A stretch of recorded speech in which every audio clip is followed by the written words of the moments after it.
following truth. Not what we've been told. Searching your word for what is written, what you spoke. Following truth, Jesus, lead us in your light. Following truth, every page comes alive tonight.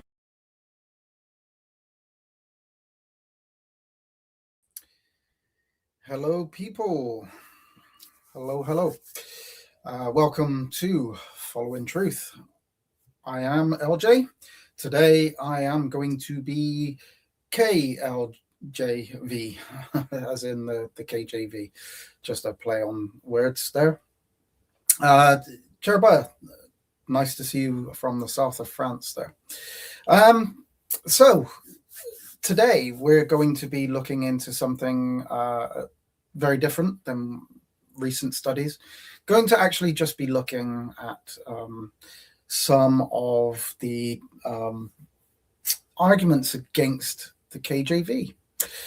So I'm actually going to make this into a little bit more of a longer study over maybe 6, 7, 8 different videos, different studies. Hey, where am I? I'm here. I should be. Hopefully, I should be here, Clay. Yeah, I should be here. Hopefully, you can see me and hear me. Okay. Hopefully. Anyway, I am going to be doing a kind of a study on not just the King James Bible, but really I'm going to be. So I'll bring this up. I'll bring my slides up, because as always I like to work through my slides. So we're going to be addressing in this particular study we're going to be addressing common accusations or claims against the King James Bible. But overall, with the study that we're going to be doing, we're going to look at these, at least these, but I may even make it longer and do even more than this. But we're going to be doing, in this video, part 1 is addressing common accusations against KJV, the KJV versus modern versions. In part 2, probably we're going to do, these may not they may not stay in order. It depends on how I actually work each one of these out, but at the moment it's the origins of the KJV. Then we're going to do the origins of the Septuagint. Now I've put those the word "the" in brackets there, as if there is such a thing as the Septuagint. In part 4, we're going to do modern textual criticism. Then we're going to look at some of the major variants in your Bibles, and looking at 1 John 5:7 in particular, Mark 16:9 through 20. But then we will also look at some other variants that are in your Bibles. Hey, Clay. Yeah. Glad that you've been able to find me live now. That's important if you're following along. And then at the end, part 8, I'm going to do like just a full-on open discussion where we're just going to really basically looking at any kind of questions, any kind of things that you'd like to discuss, or if you would like to prove me wrong that the KJV is a terrible translation and shouldn't be used, then you can obviously feel free to come up and do that. That's what we're going to do over the next few weeks. And I won't just be doing that. I will do other things in the meantime as well. I don't want to just keep it on one particular topic, but I'm going to be looking at all of those studies over the next few weeks. And 1 John 5:7 Nito definitely is going to be on that list. But in order to really get to 1 John 5:7, I want people to kind of, and I know that this isn't for everybody, that, you know, a lot of people are not interested in this particular topic, in whether the King James Bible or, you know, the ESV, NIV, or whatever is a version that they should be using. I understand that, but for those that are interested in it, then what I would like to do is it's not so much saying, oh, you should be using a King James Bible. That's not the point of what I'm, although I do really, that's what I kind of assert and believe.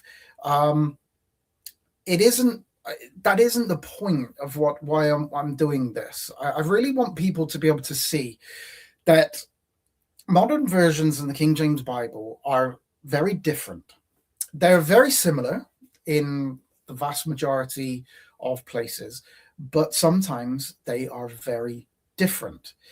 And what I want people to see and understand is why people on the King James position would say that the King James is the one which should be followed and which is correct. So I just want to show people some evidence and some kind of information that they may not be aware of when it comes to textual criticism and the modern versions of your Bible and the King James.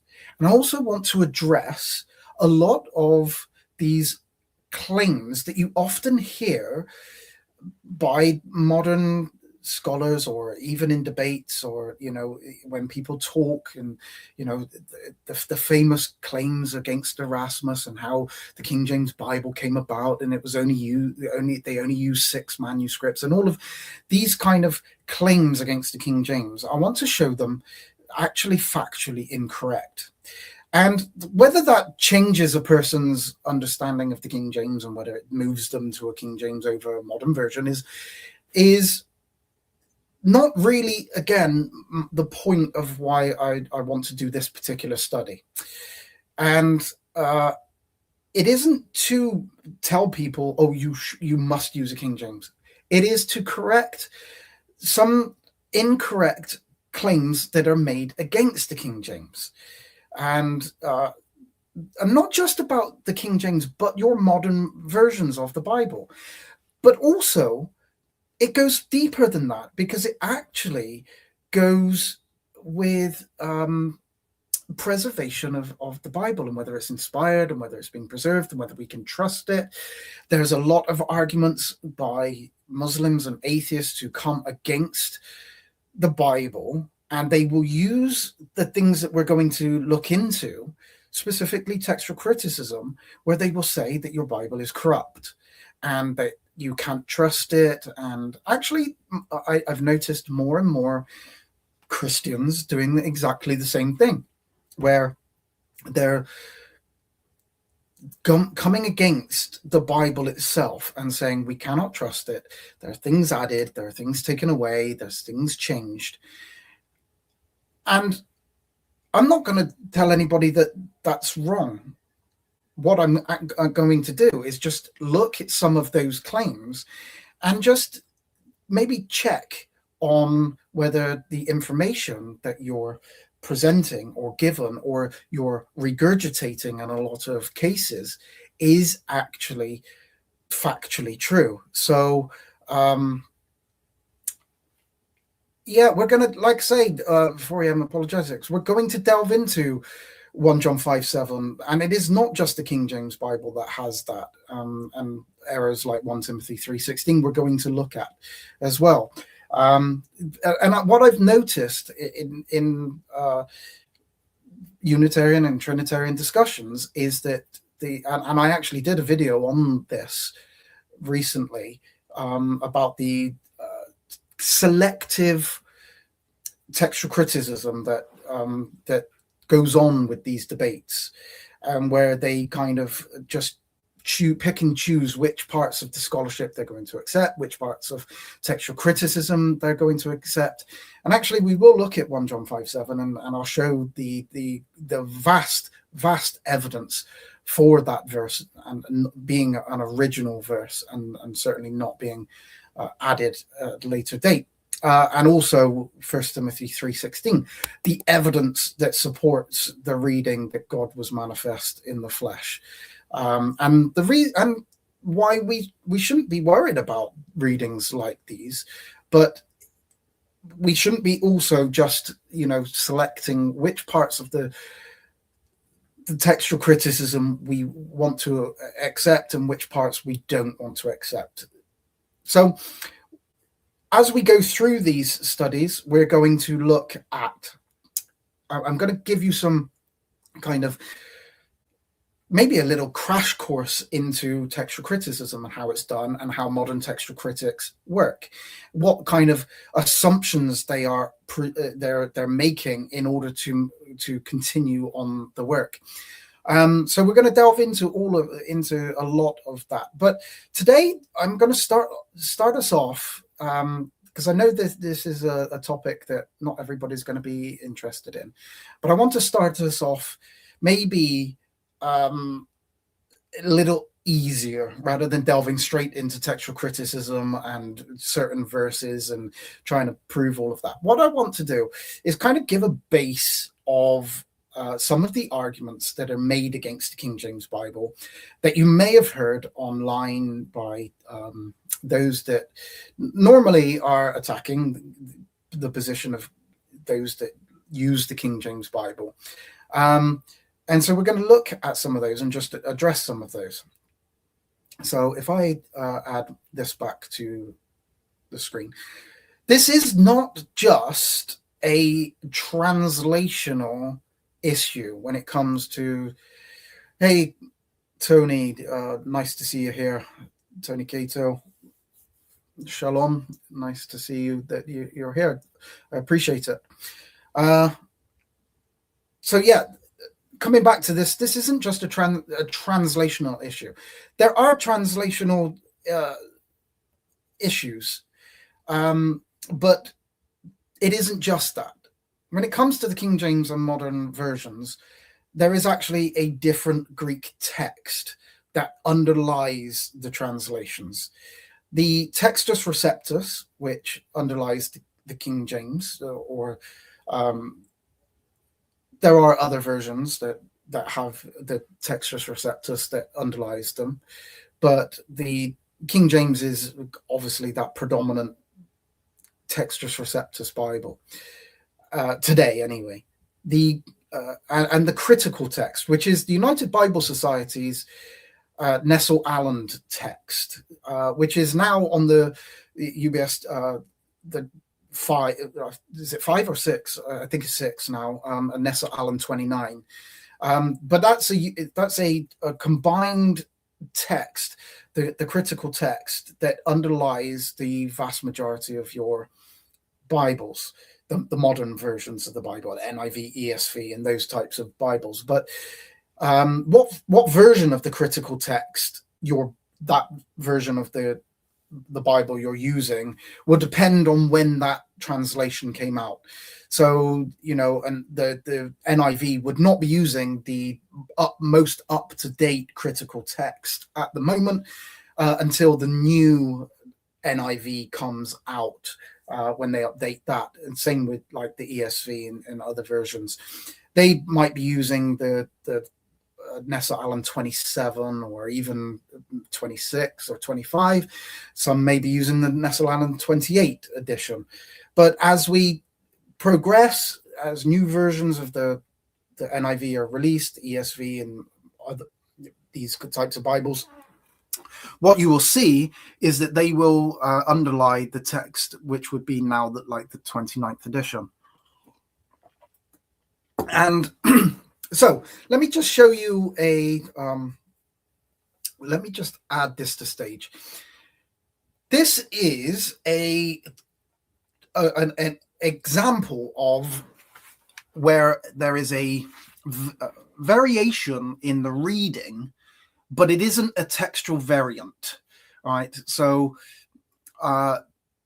it's just, this is a translational difference between the modern versions and the King James. So really, right back at Genesis 1:1, we have, in the beginning, God created the heavens, and this here, heavens, and the earth, where the KJV says heaven. Now, this isn't, like I say, there isn't a variation here, and I'm trying to find if there's any other versions that has heaven. The ERV has heaven. God's World Translation has heaven.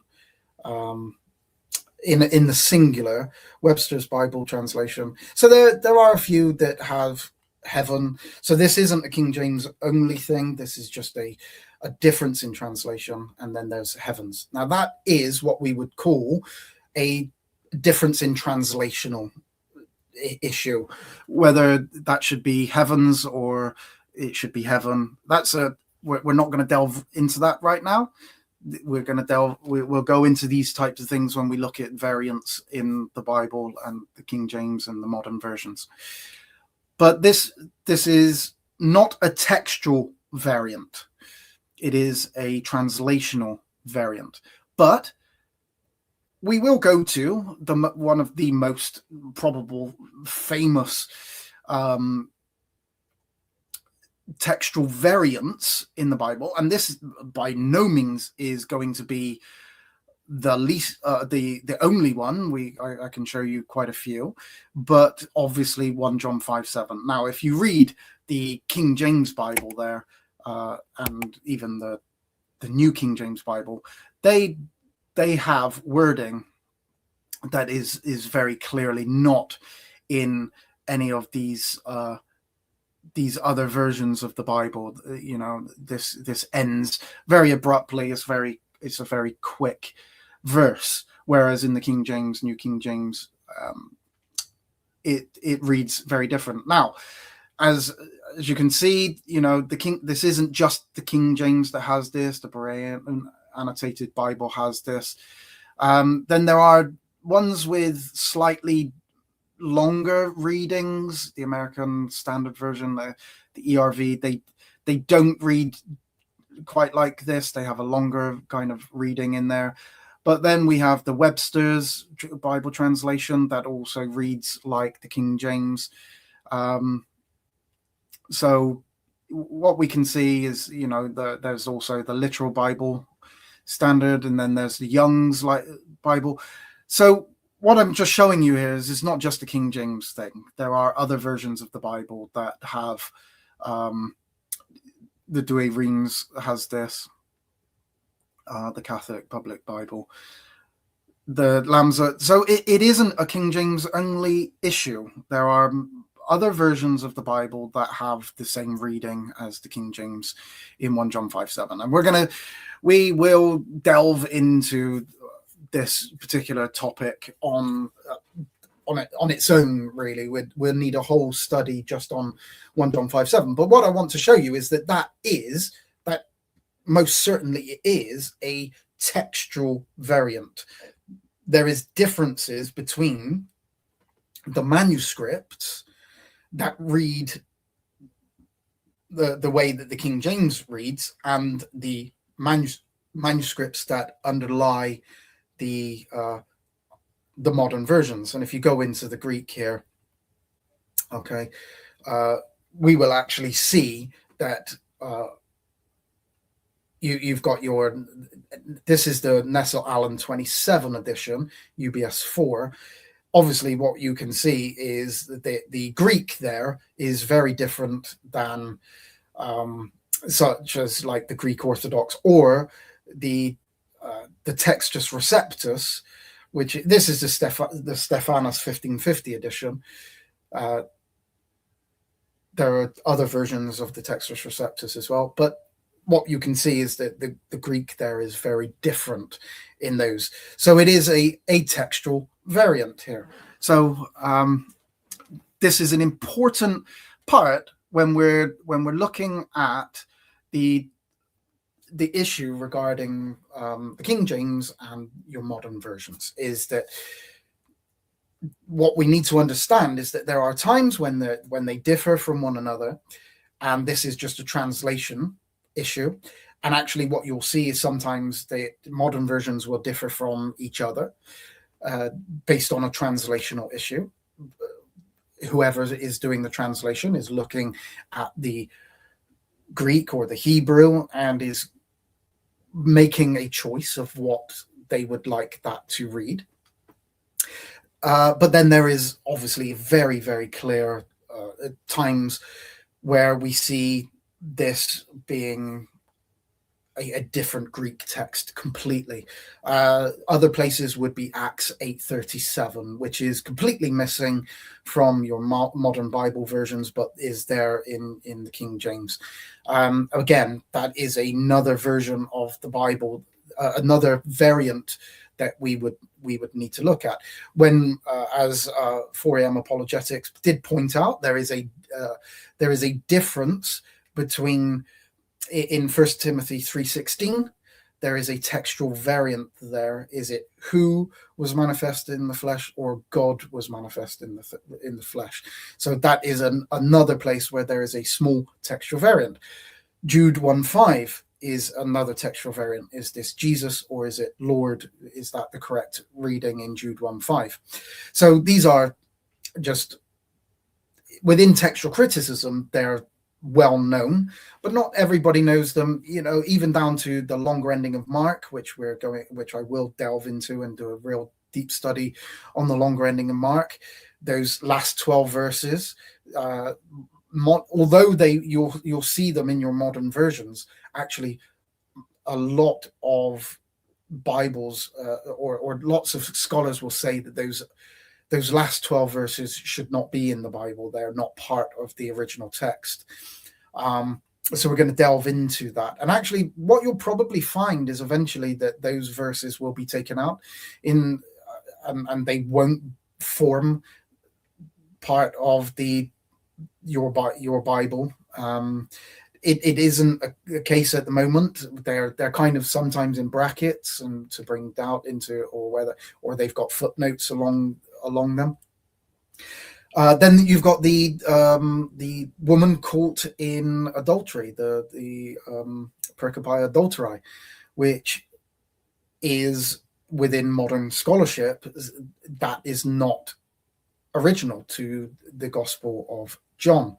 Those 12 verses are deemed as spurious and not original. Now, these are the kind of things that we need to look at, and whether they're original or not, and what kind of evidence for the inclusion and for the exclusion of them. Do we really know what modern scholarship is actually saying and why they're choosing whether a verse is a text or is not text, or why this word should be this word or why it shouldn't be? So what we need to do is we'll go into that, and I want to kind of explain it to people and give people a better understanding of what is going on within textual criticism. So yeah, we're going to delve into all of those, but these are the kind of things also that are being used against us as Christians as a whole, those that believe in Jesus, as being reasons why we shouldn't be able to trust our Bibles, because they have these interpolations, or there's times when things have been removed or added or changed. And so we discuss with Muslims, and they will tell us that we cannot trust our Bible. And actually, one of the arguments is that the Muslims will say that the Muslim text actually confirms the Bible, but it doesn't confirm the Bible that we have today. It confirms a Bible that existed at the time of Muhammad, and the Bible that we have today is not the correct text, and we shouldn't be using it. And it's fictitious, and there's lots of things in there that really just shouldn't be there. And these are things that are used against Christians all the time. Hey, Sift, nice to see you here. Thank you very much for being here. I appreciate it. So yeah, I just want to really just give you some information. You can do with that what you want. But today, what I want to do is I'm going to ease us into the whole text, the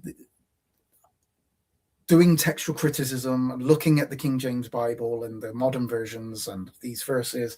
And I will be doing a small study on textual criticism. I should give you some resources which are free of charge that you can go online and you can look at and do these kind of things for yourself. There are lots of paid places, but I would like to give you some free places where you can just go online and have a look, where you don't have to spend any money. You can just go in if it's something that you're interested in. Not everybody is interested in it. I understand, but let us bring up some of the claims made against the King James Bible. And okay, so I'll just quickly address this question while I'm here. I believe that the King James Bible is very reliable. It is my preferred Bible, so I do defend it. And what I'm going to do is present some information that is often used against the King James Bible. And I just want to show that not everything that you hear, not everything that you read, not everything that somebody says is necessarily true. Now, what we should do is we should look into what people say. And often people say things that they've heard from somewhere, and they are just repeating that same claim. And they don't know whether it's true. They don't know whether it's factual or not. It's just that they've heard it. It sounds good. It may be from somebody that they consider to have kind of authority, or they may consider them to be somebody who is well studied, and that's fine. As we go on, I'll show you where even scholars get things wrong, and they yes, 1 John 5:7, and I will be defending 1 John 5:7 in one of our few as I've already said. Sorry if you've only just joined. I will be defending 1 John 5:7 as a part of the original text. So we'll be doing a whole live video just on 1 John 5:7 and the study of that particular verse. That will be coming up, as I said. So I'll go back to the beginning of my slides just to show anybody that has come here. This is what we're going to be doing over the next few weeks. We will be doing the addressing so this is part 1, where we're going to be addressing common accusations against King James. Then I will be looking into the origins of the King James, how it came about. Now, like I say, I'm not going to the order of this may change. I'm not sure exactly. A lot of this is very complicated, and maybe I'm not sure the best way to actually do these in order. And maybe I won't do it in this particular order. But these are the things that we're going to be looking at over the next few weeks with my studies. So we're going to do the origins of the King James, how it came about. Some of the stories of how the King James Bible came about are really very inaccurate, very wrong in some cases. And some of the claims against it are really strange as well. And I wonder sometimes where some of the information actually comes from. And I think that some of the claims that come against the King James and the origins of it actually don't come from anything like scholarship. It is somebody's made it up and then posted it, and then somebody's got hold of that and copied it and looked at it and sounded good, so they've copied it. And then it looks like that this is a claim that is being is a well-known claim, when actually really it only started maybe 10-15 years ago, and it hasn't come from scholarship, and we see lots of these things happening all the time nowadays, is that people make something up. And I don't know if anybody has seen the discussion or the debate between Wes Huff and Billy Carlson, and where Billy Carlson has for years been putting forward lots of claims against the Bible and making lots of accusations against it. And actually, the first time he was challenged on it was just shown to be completely false. And that was with somebody that I would consider not to be, I'm not going to knock his scholarship in textual criticism side of it, but not really a Bible kind of person, more textual criticism. That's where kind of manuscript, but Wes absolutely showed some of the claims that Billy Carlson was saying to be just complete nonsense, false. And that was really the first time that I think Billy Carlson has ever really properly debated somebody that had a little bit of knowledge, and he was just shown completely false on some of the claims that he was making. And I think this happens a lot. And sometimes what we need to do is actually just address some of the claims, which I will do now.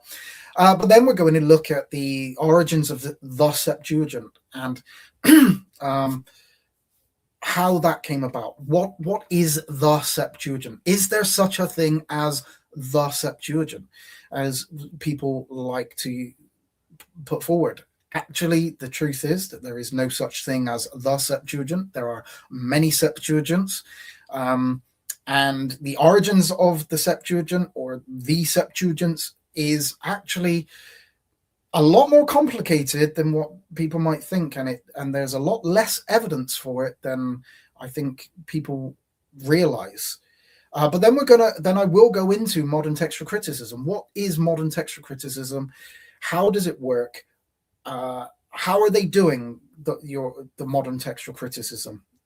So we're going to look at that and give you a bit of a crash course on modern textual criticism and textual criticism as a whole, how it's done. But then I also do want to delve into 1 John 5:7. I also really want to do Mark 16:9-20, because this is another verse that is being, or passage, those 12 verses that I think is being attacked. And there are reasons why I feel like these types of verses are being attacked.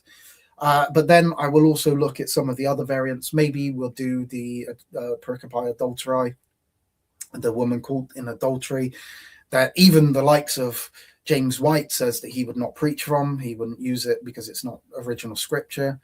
But then maybe we'll do Acts 8:37. Was the eunuch baptized in water or not?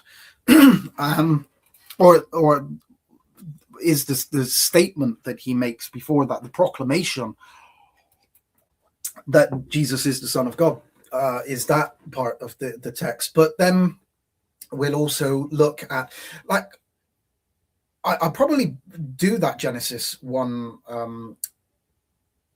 but let me remove this a second. Let me just bring back up this. Let me just show you really quickly just another variant that I feel like is something that and I've talked about this before, but this one is quite important, and it's just a small little verse that maybe people are not aware of. But this in Mark 1:2, when it says, as it is written in Isaiah the prophet, but in the King James it says, as it is written in the prophets, not just written in Isaiah the prophet. Now, which one of those is correct? Well, when you go to that, what you actually see is that what is followed is actually written in Isaiah and Malachi. it is written in the prophets. It isn't written in Isaiah. It is written in the prophets, singular. And when we go into Mark 1:2, and as it says, as it is written in Isaiah the prophet, well, that particular that statement that then follows, behold, I will send my messenger ahead of you or prepare my way. All right. That is, it should be here, Malachi 3. That actually comes from Malachi 3:1. So it isn't written in Isaiah the prophet, it is actually written in Malachi. So your modern versions of the Bible, I'm afraid, are wrong on this statement, because it is not written in Isaiah. It is written in Malachi. And that's why the King James has the prophets, because what is written in Mark 1, 2, Mark 1, 2, and 3, verses 2 and 3, basically are found in Isaiah, but also in Malachi. So that statement that it is written in Isaiah just is factually incorrect. So hopefully, just the basics of that's just a very simple example of where the modern versions are actually incorrect on their rendering. Now, that isn't a translational issue. That actually is a variant issue of whether the reading should be Isaiah or whether it should be prophets. But I digress. Let me bring this back up.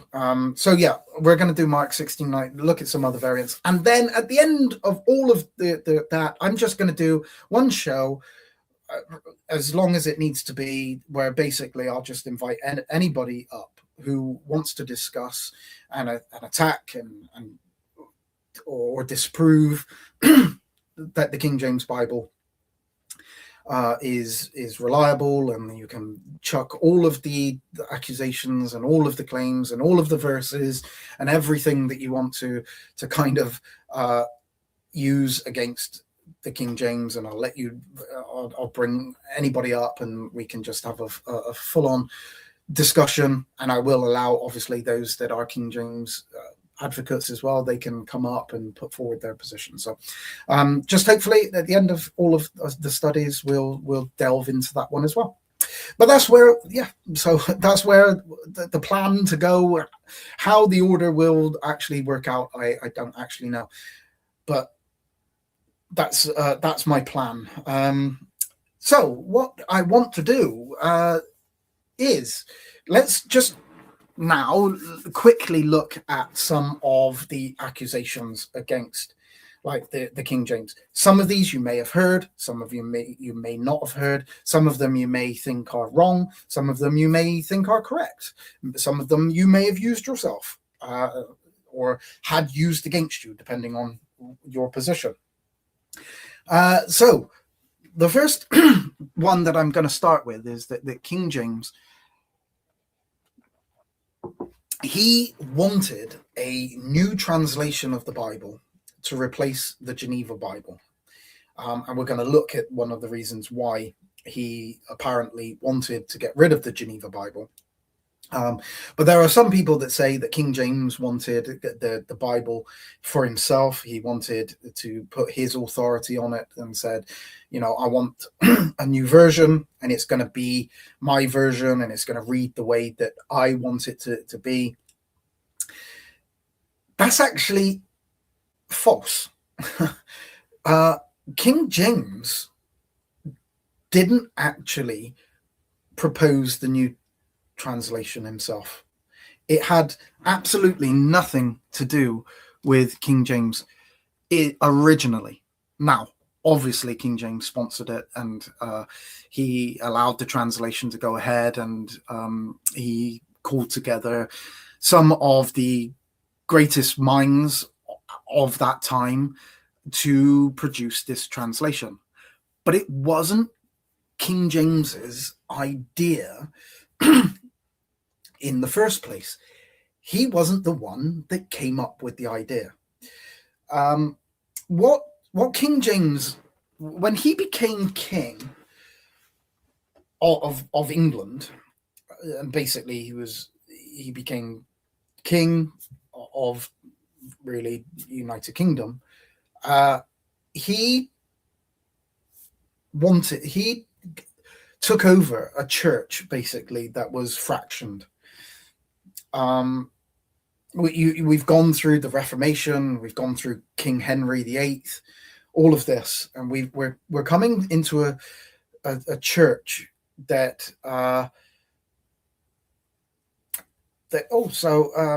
Johnny, well, you've come to the right place. If you're Dutch and you want to read a translation, I'm proposing the King James Bible and defending the King James. So I would recommend the King James Bible.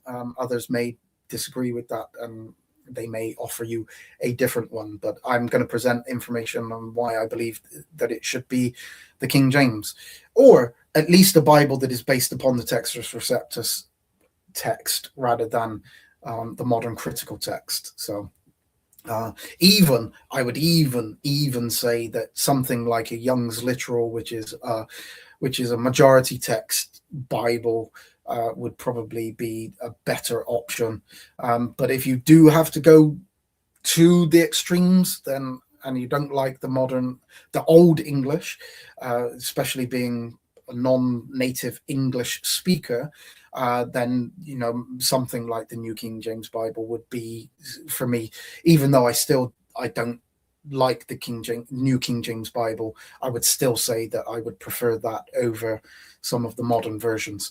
But yeah, King James, he took the church over, so he's inheriting basically a fractured church. You have a lot of different groups, the Puritans for one, and people are they're kind of arguing amongst themselves. And what happens is that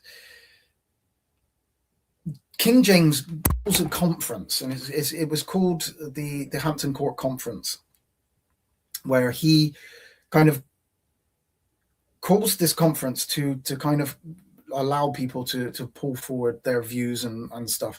And what happens is the Puritans actually petition King James on many different things. And one of the things that the Puritans actually ask for, he rejects all of them as they ask.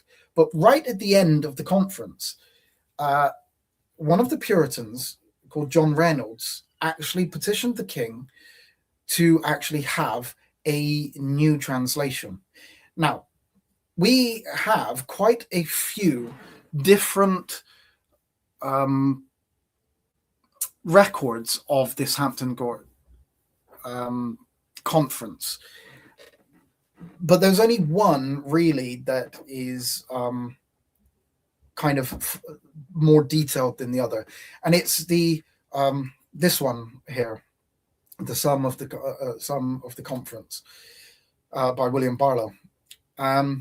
So what happens is that the Puritans are kind of really petitioning King James for lots of different requests, and it is rejected. They're rejected by King James. But at the end, John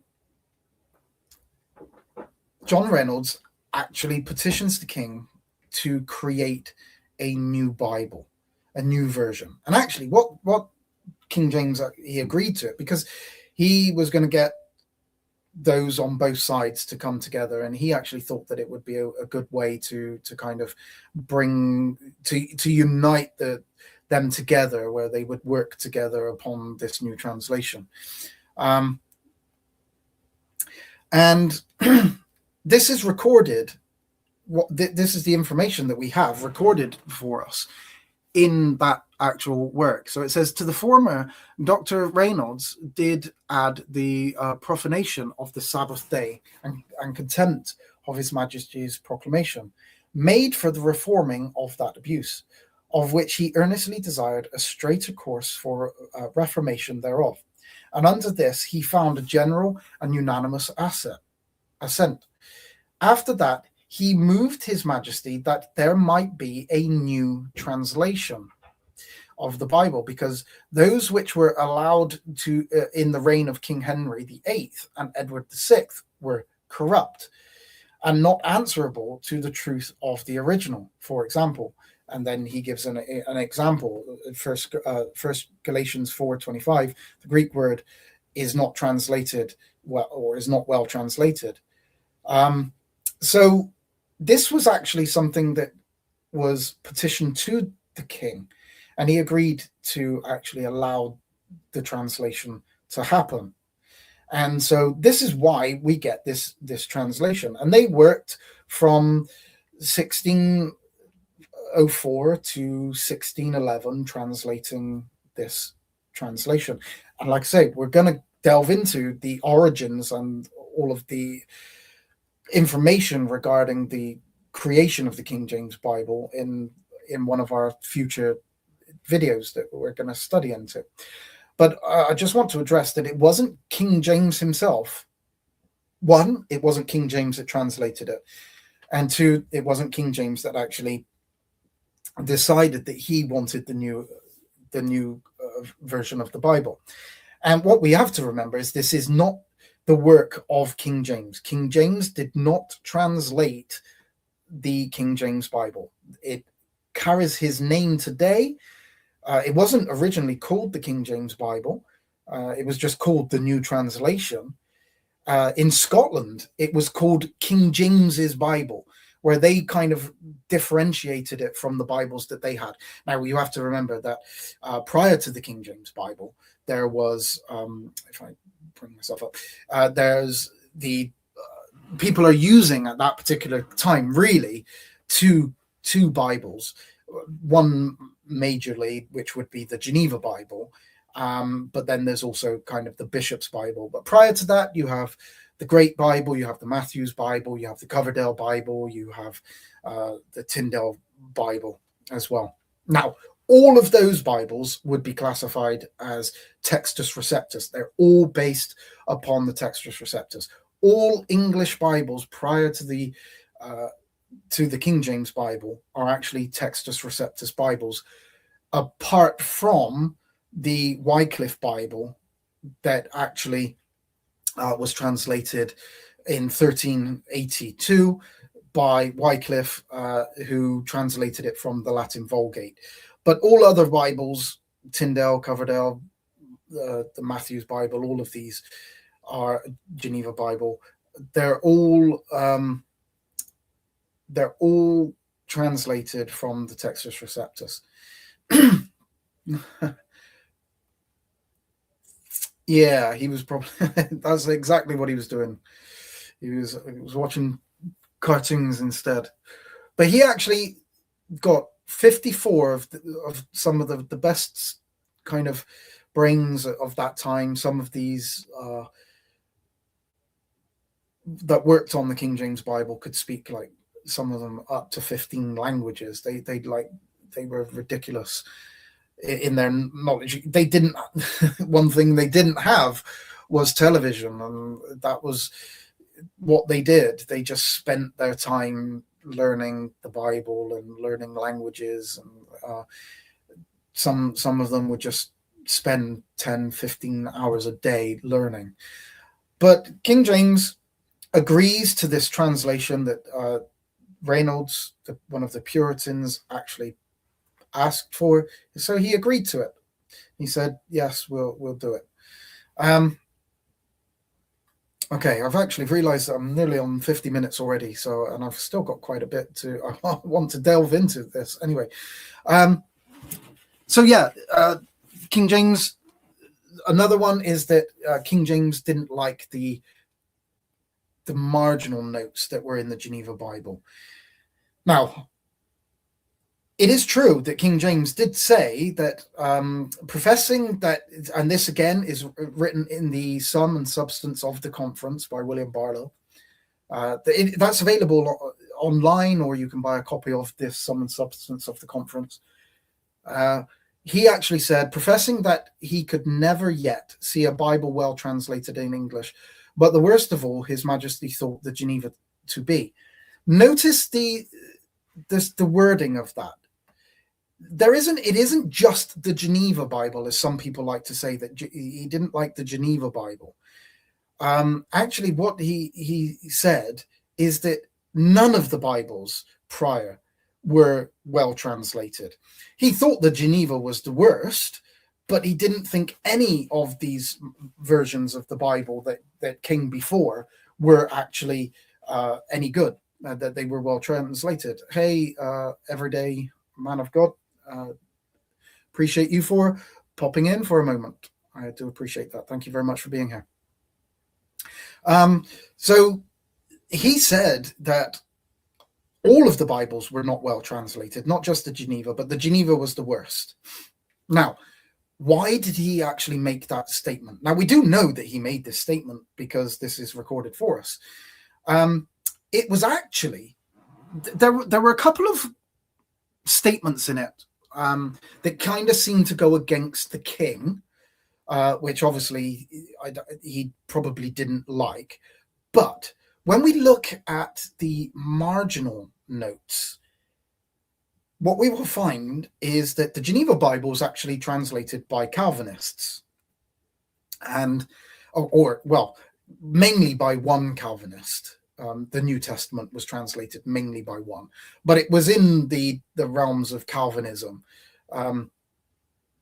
And when we look at the marginal notes, what you'll see within the marginal notes is what I would say the vast majority of Christians would actually disagree with. So while they would say, they would put an attack against King James and say, he only wanted them gone because of those marginal notes, I think that most Christians who are certainly not Calvinist would actually say, well, I wouldn't agree with those marginal notes as well. So like in John 6:37, the marginal note says, God doth regenerate his elect and calleth them to obey the gospel. So this is only the elect are called by God and regenerated, and they are the ones that obeys the gospel. In John 10:26, the calls wherefore the reprobate cannot believe, i.e., because they are not of Christ's sheep.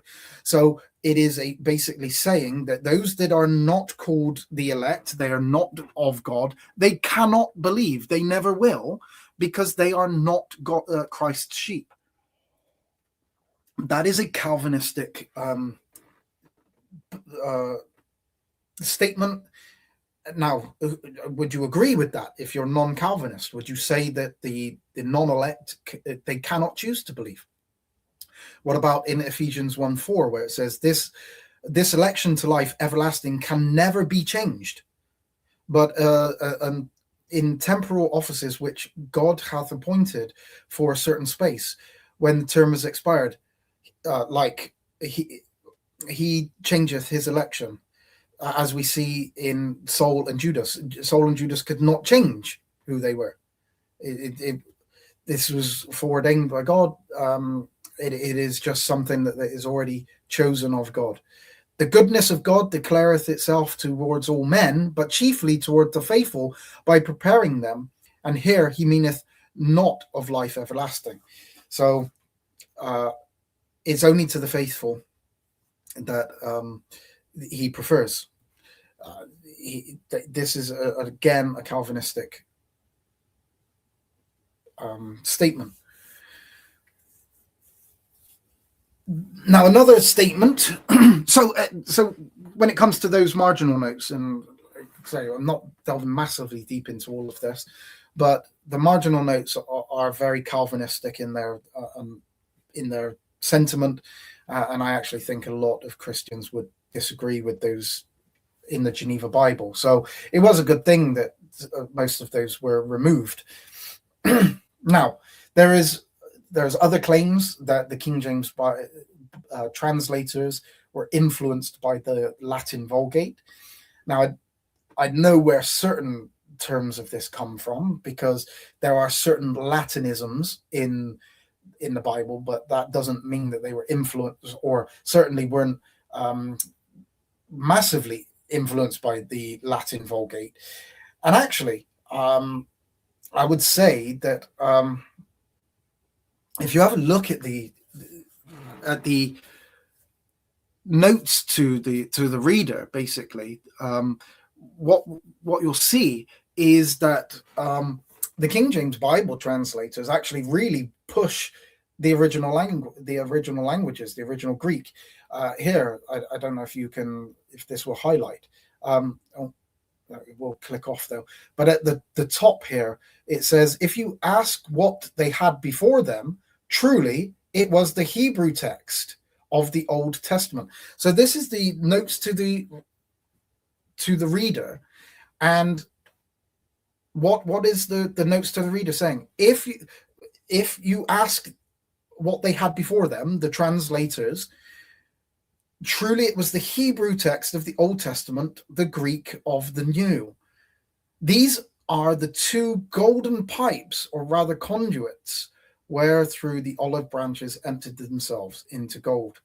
So the reader, the notes to the reader would tell you that the King James Bible is based upon the Hebrew text of the Old Testament and the Greek of the New. It isn't based upon the Latin Vulgate. Now, did they consult the Latin Vulgate? Yes, of course they did. They would have been stupid not to have looked at the Latin Vulgate. It was there available to them. Why wouldn't they look? Is a Bible that is being utilized for 1,000 years prior. It would be nonsensical, especially when that was the lingua franca, that was the main language of the time for a long period of time. And these translators would have spoken, most of them would have spoken Latin as well at that particular time. And it was just another thing for them to utilize. So, of course, they utilized the Latin Vulgate. It doesn't mean that they were heavily influenced. They very clearly tell us that the Hebrew Old Testament and the Greek of the New Testament is what they followed. Now, they also say, neither did we think much to consult the translators or commentators, right? So other people that have spoken about the Bible, the Chaldee, the Hebrew, Syrian, Greek, or Latin, no, nor the Spanish, French, Italian, or Dutch. So the Chaldee, the Hebrew of the New Testament, that would be, and the Greek of the Old Testament. They didn't really go too much into that, or the Latin, nor the Spanish, French, and Italian. Now it's not that they didn't look at that, it's just that they didn't consult it as kind of authoritative. And this is, again, the notes to the translators. Now, what is interesting is your modern versions of the Bible, what they actually say regarding their work along with, so the UBS, the Nestle Aland UBS text, is actually working with the Catholic Church, with the Vatican. So the accusation against the King James Bible is actually something that we can actually really push back against on the modern versions. So it says, following the responsibility undertaken by the then Secretariat for the preparation of the dogmatic Constitution on Divine Revelation, the PCPCU, was entrusted with promoting ecumenical collaboration for the translation and diffusion of Holy Scripture. In this context, it encouraged the formation of the Catholic Bible Federation, with which it is in close contact. Together with the United Bible Society, it publishes the guidelines for interconfessional cooperation in translating the Bible. So your modern versions, are the text that underlines that, are working with the Catholic Church. This is from the United Bible Societies. The United Bible Society's vice president is a Roman Catholic cardinal. On the executive committee is Roman Catholic Bishop Aliolana of Italy. And among the editors is Roman Catholic Cardinal Martini of Milan. And furthermore, in this press, it says Catholics should work together with Protestants in the fundamental task of biblical translation. They can work very well together and have the same approach and interpretation. This signals a new age in the church. That's the United Bible Societies, which your Bible is your modern versions of the Bible is based on. United Bible Societies welcomes Pope Francis.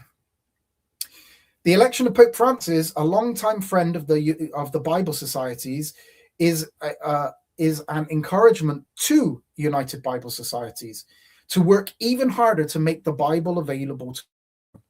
He is a man of the universal church with an ecumenical spiritual, and he is a pastor. He knows the reality of simple people.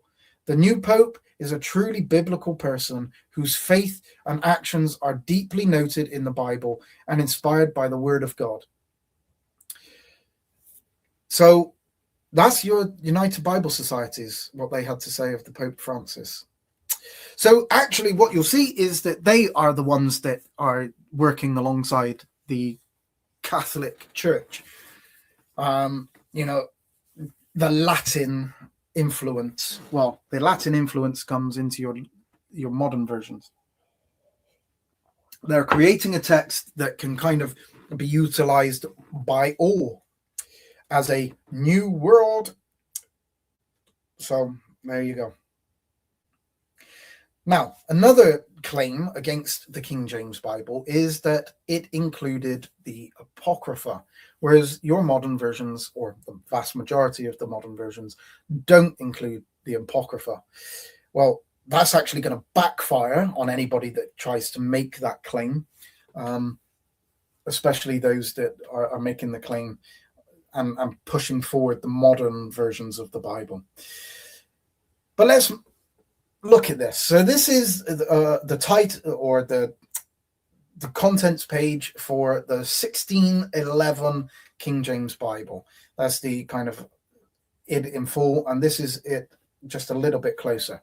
Now, what you will notice is that at the top it says the names and order of all the books of the Old and New Testament with the number of their chapters. And what does it do?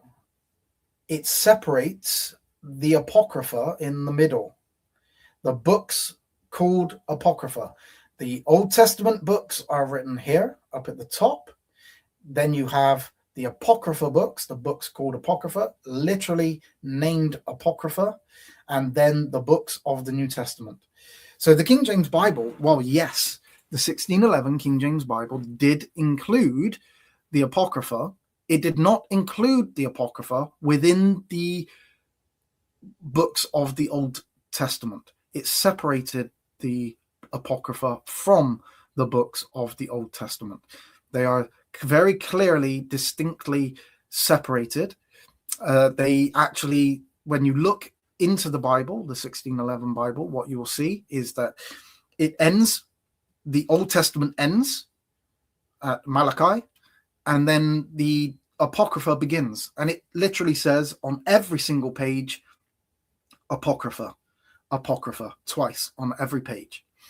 Throughout the entire books of the Apocrypha. And then at the end of Second Maccabees, you go into the books of the New Testament, where we start off with the Gospel of Matthew. But obviously what we need to say is, why did the King James Bible include the Apocrypha? Well, one, they didn't include the Apocrypha within Scripture. They included it within the Bible, the printing of the Bible.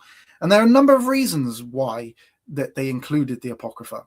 So the Apocrypha actually was included in previous versions of the Bible at that time. So you have the Geneva Bible, the 1560 version had it, although the 1599 took it out. But the 1560 original Geneva Bible had the Apocrypha. And it really starts off with Coverdale having the Apocrypha in there. But one of the things that the King James Bible, one of the rules for the King James Bible, I don't know if I can. Okay, yeah. Archbishop Richard Bancroft had issued 15 rules to the translators before the translational process.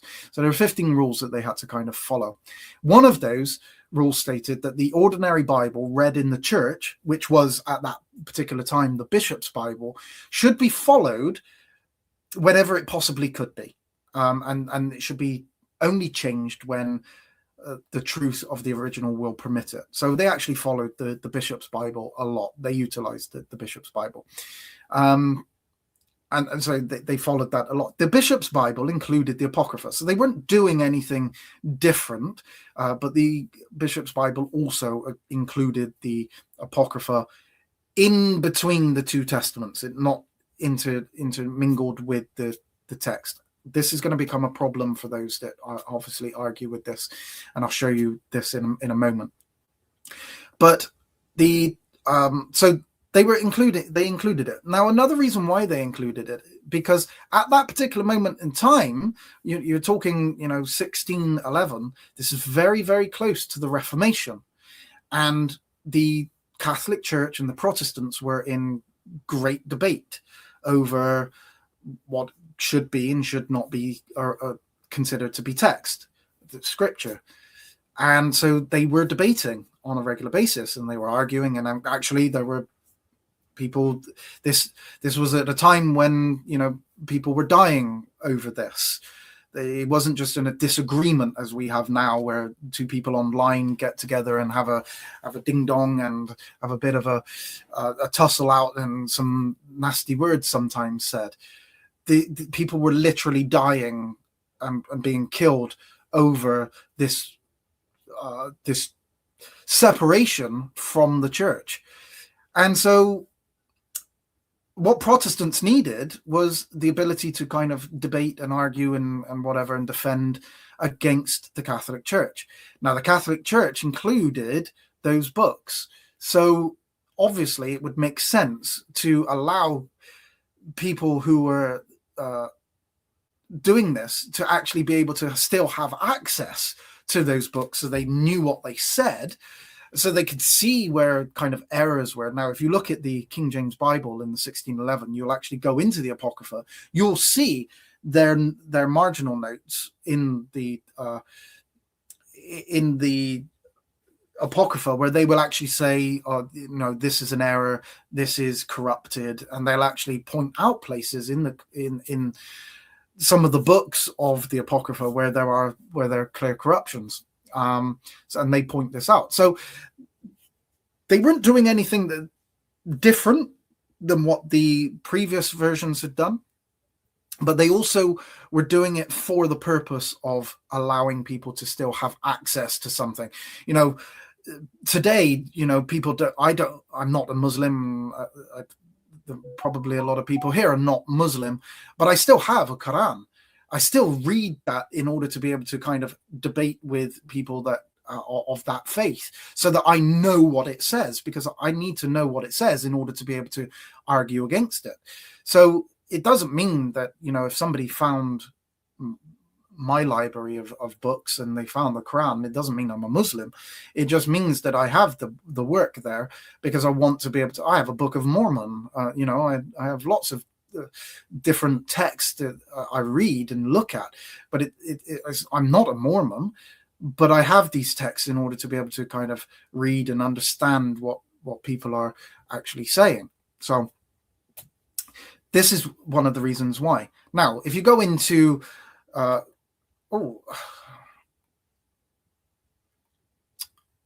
oh dear, why has that gone?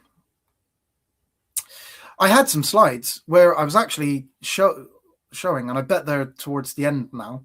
I bet I moved them accidentally. Let me go into... I'm going to have to read you these from my own notes. See if I can find them. But so Coverdale, I'm going to have to go into my own notes here. Bear with me a second, because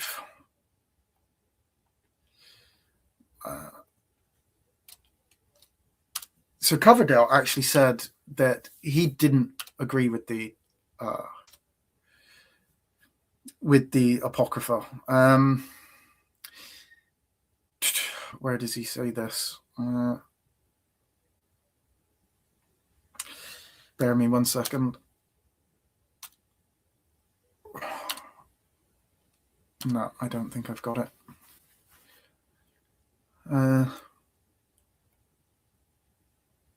That's the archaic language. Oh dear. Apologies. I'm going to come back to that. I have to come back to that in a moment. But Coverdale said that he didn't accept the Apocrypha. King James himself said, I don't accept or include the Apocrypha because I am not a papist. So he didn't follow the papacy. So even so, although they were included, they certainly weren't included as scripture, and they certainly weren't included for it to be kind of authoritative. Now, one thing I am going to bring up. Hey Baz, nice to see you here. And Aussie J, nice to see you here as well. Appreciate you all being here. What I am going to do is bring up the Codex Sinaiticus.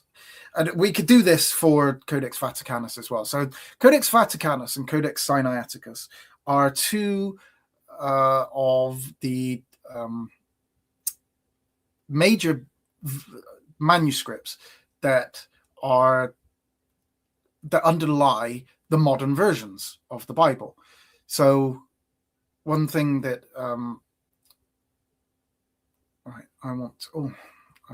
don't want to do that. I want to share screen, and I want to share you the Codex Sinaiticus.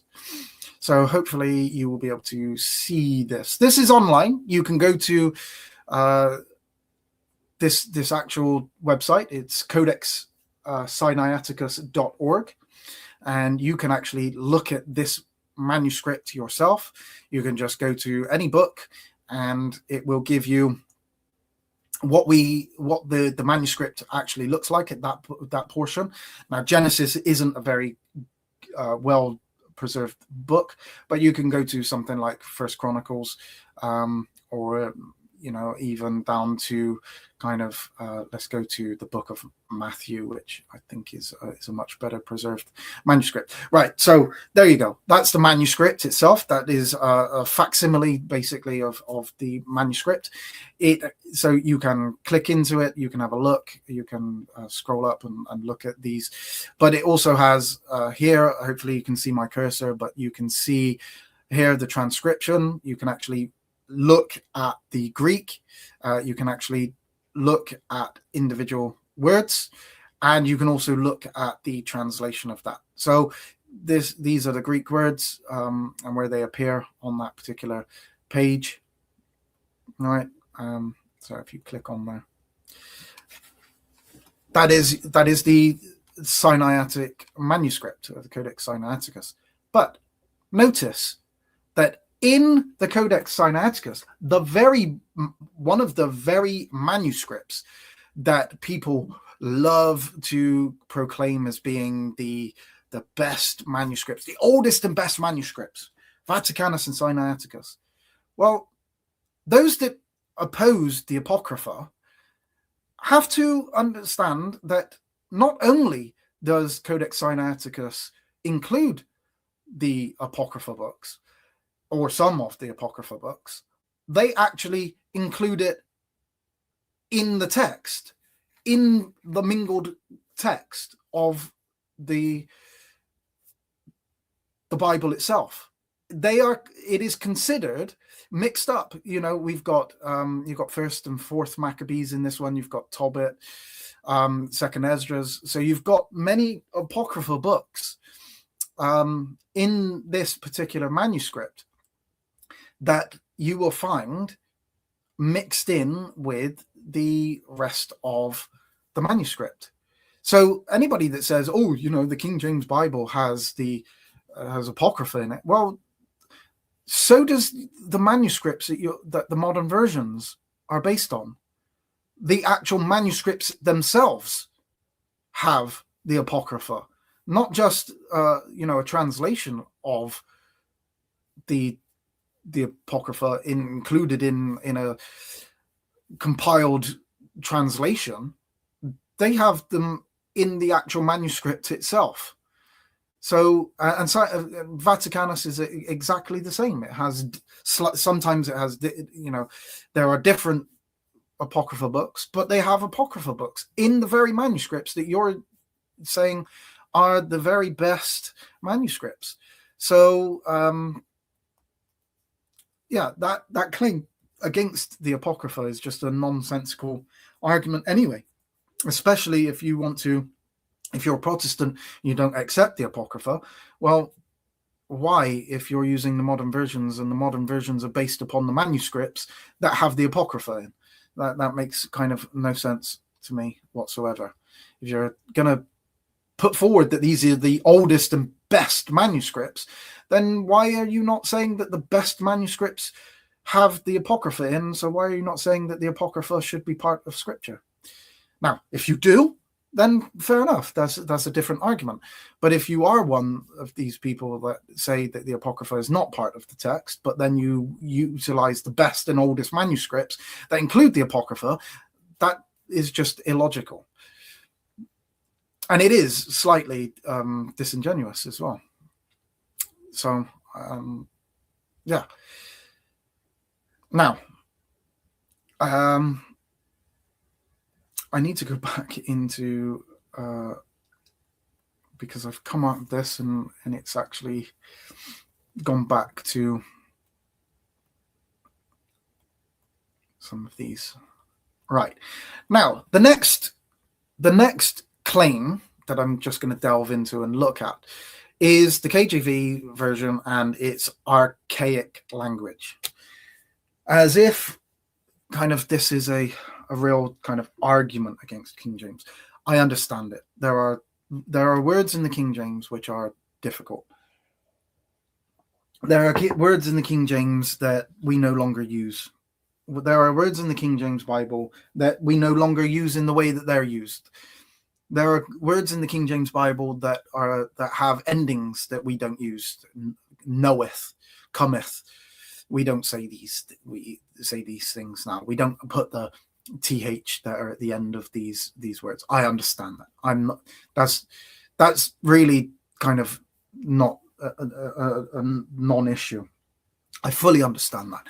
And if somebody wanted to say, we should read the King James version, but we shouldn't, and I actually do this sometimes when I'm reading the King James, I won't add those ths when I see them. I don't do it all the time because it's hard to sometimes focus when you're reading and then you're trying to take the ths out, and sometimes you can make mistakes on it. But I do sometimes, and I will change it when I read, and I won't add those kind of words. But we're going to look kind of at the it's archaic language. Aussie Jade, it is a little bit. It's too hard. Look, people still read Shakespeare today, and okay, it's a little bit difficult. But should we really not delve in and look at, study Shakespeare and that type of thing, because there's a little bit of difficult language that might be said there, and maybe sometimes we should push ourselves to be able to. But I do get it. I do understand that the King James Bible is written in English that a lot of the English we don't use today. It is written 400 years ago, or it was translated 400 years ago. It was written at the kind of the time when English or Middle English was kind of being solidified. It wasn't even formulated properly at the time that the King James Bible was translated. So there are things in the King James Bible which we'll look at that you'll see it has changed. Saying that a word is archaic or the meaning has changed does not mean that the King James Bible is wrong. All right, those are two different arguments. To say that you can say that the King James Bible, let me bring myself back up. You can say that the King James Bible is has words that we don't use anymore. What you cannot say, or in most of these cases, some people do say it in other places, but that the King James Bible is wrong to use that particular word, like the word the word unicorn in the King James Bible. That is something that is attacked against the King James all the time, and I've dealt with this so many times, and I still have to deal with it. In 1611, the word unicorn did not mean, or did not always mean, this fictional animal. It had the meaning of a single-horned rhinoceros, and in fact, actually, the King James Bible, in the margin, they put unicorn or rhinoceros, which is another word, the old English word for rhinoceros. So, yes, the King James Bible. Hey, Freddie, nice to see you here. Doesn't matter. Thank you very much for being here. Appreciate you being here, even for just a short period of time. To appreciate it. So the word unicorn has a different meaning in 1611 that it does kind of today. It doesn't have that meaning that it did back then. So yes, I could say that you could update that language and say one-horned rhinoceros if you wanted to put that in. It wouldn't be a kind of a literal translation, because one-horned rhinoceros in English is much longer than obviously the singular Greek word or reem, the Hebrew word, which is where it originally comes from. But that it doesn't mean that the King James was wrong at the time that it translated that. All it means is that today the meaning has changed, and it now just refers to a fictional creature. So you could say 100% that we could update the language in that particular verse. I wouldn't have an issue with that. But what you couldn't say is that the King James Bible was wrong in its rendering of unicorn, because at that particular time it did mean that, or it had that meaning. So it is a difference between saying that the King James Bible is a hard read, or it has language that is outdated, we should update the language, and saying that the King James Bible was wrong in the renderings that it had. Now, saying that, also, what I would say is that we are studying the Bible. The Bible is a genre of writing. It is different than fictional writing, different than historical writing, different than scientific writing. If you are studying, say, science, or you're studying to be a doctor, you are going to have to learn vocabulary that you didn't learn or didn't know prior, because that is just part and parcel of studying. This is just part of studying a new topic. You learn new vocabulary, right? I study. I used to. I don't so much anymore, but I used to study psychology And there were words like catharsis, heuristic, abience. I can't even say the word. I never knew any of these words. I had to look them up. I heard other people using them, and I read them in books. I have no idea what these meant. I had to look them up. But that's part of studying a new subject. What's wrong with that? What's wrong with learning new vocabulary? Can we only use vocabulary that you already know? Well, what about if I know different vocabulary than you? Do we not have to learn new vocabulary for a new study, for a new topic and a new genre? The Bible is a new genre. It is written in specific language. The Hebrews or Israelites, the Jews, they speak modern Hebrew. It's different than biblical Hebrew. Greeks, they don't speak Koine Greek. But if you're going to learn the languages, we would, if we have to go, people talk about having to go back to the original language. Well, you would have to learn a whole language, not just a few words that you didn't understand, that we luckily have access to dictionaries nowadays online, free of charge. You don't have to go to a library to go and get yourself a dictionary anymore. You can have one online. You can learn a new word in the split second, right? But people say, oh, you have to learn the language, the Hebrew and the Greek. Well, that's a whole new language. That's not just a word or two, because it was difficult. Well, how difficult is learning Hebrew or Greek? A whole new language for you. Oh, I don't want to bother to have to study and learn 3 or 4 new words in older English. Right. Anyway, that's a bit of a rant, but not updating the King James, not a problem. As long as you're keeping the King James as it is, we're not changing the meaning of it. Now, there are times when, without doubt, the King James Bible uses a word that wow, what is that? In Luke 17:9, doth he thank that servant, because does, right? That even I would probably read that as, does he thank that servant because he did that thing, did the things that were commanded him? I trow not. What in the world is I trow not?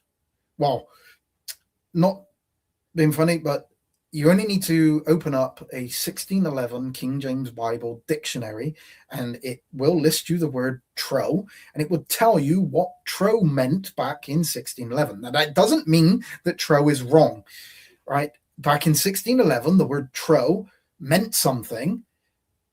We don't use that today. I had no idea what this word meant. So, of course, I have to look up this word. It took about 30 seconds to look up the word trow. Oh, wow, I now know what the word trow means. Anyway, update that, no problem. What with?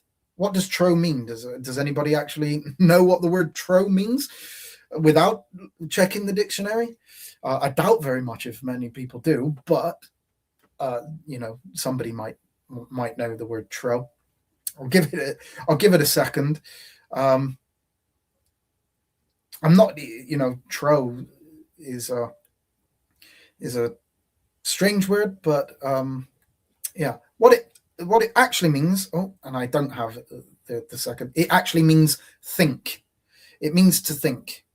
And if you look at Luke 17:9 in something like the New King James Bible, it does actually change that to I think not. Or so I trow not means I think not. It just means to have a thought, to think of something. So That's all it means. And we don't use it anymore. It's only used one time in the entire New Testament. So it doesn't get used. It's not something that we use. Happily change that word to think. I think not. Get rid of tro, no problem. But that isn't an example of where the King James Bible is wrong. It is an example where a word had a meaning back in 1611 and it no longer gets used today. So I trow not is not an incorrect translation. It's not an incorrect rendering. It would have made perfect sense to somebody in 1611, and probably for the next 100 years or however long it was until the word tro started to go out, probably around the 1800s, 1900s, somewhere around that kind of time. I'm not sure exactly, but that's what I would suggest. But today we don't use it, or maybe we do, but it's not one that I've ever come across. But change that to I trow not. Now, one thing I will say is that the English in the King James is not Old English. It is actually the beginning of modern English. It's the start of modern English. If you want to go and look at something from Old English, that's Old English, right? That's John 3:16 in an Old English writing. I'm not even going to try to read that. I have absolutely no idea how to say any of that. It was, Old English was very much more Germanic kind of language. I'm mixed up with other stuff. I'm not even going to try. That's Old English, right? I trow not and doth. That's not Old English. That's the beginning of modern English. We have modernized beyond this, but we are certainly not here. God lufud midden erd swa. What is that? I'm sure that there are some people out there that could read this and read it. I'm not one of them, so no, thank you. I'll leave it there. But that's Old English, right? Try and go and read Beowulf or Beowulf or whatever it's called. You wouldn't have a chance. But that's so the beginning of modern English, where we are now, it's even changed like in the last 20, 30 years. Our language changes constantly.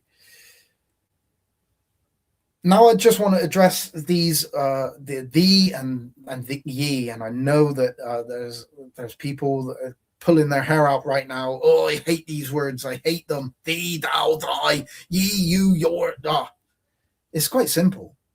Thee and ye refer to these are, when it begins with a T, it's a singular. Thee, thou, thy. It's a singular, speaking to one person. Ye, you, your, plural. We don't have that today. We have you, and you, and you, and you, and you, and that's it. Now, am I talking to? Yeah, Baz. Baz knows exactly who I was talking about. But don't pull your hair out, Baz. Don't do that. But in in English, let me show you a verse. I want to bring you up a verse. Let me bring up John 3:3. So I actually need to just drop that. So let me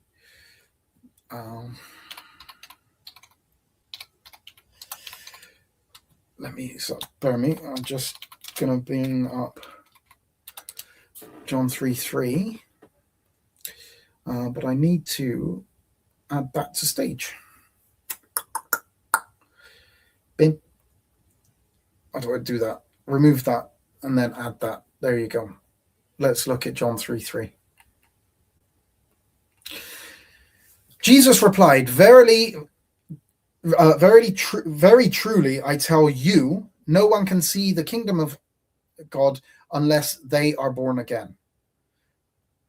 Who's the you that he's telling?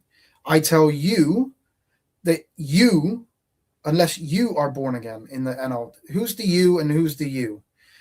Jesus answered him, truly, truly, I say to you, unless one is born again. That's okay.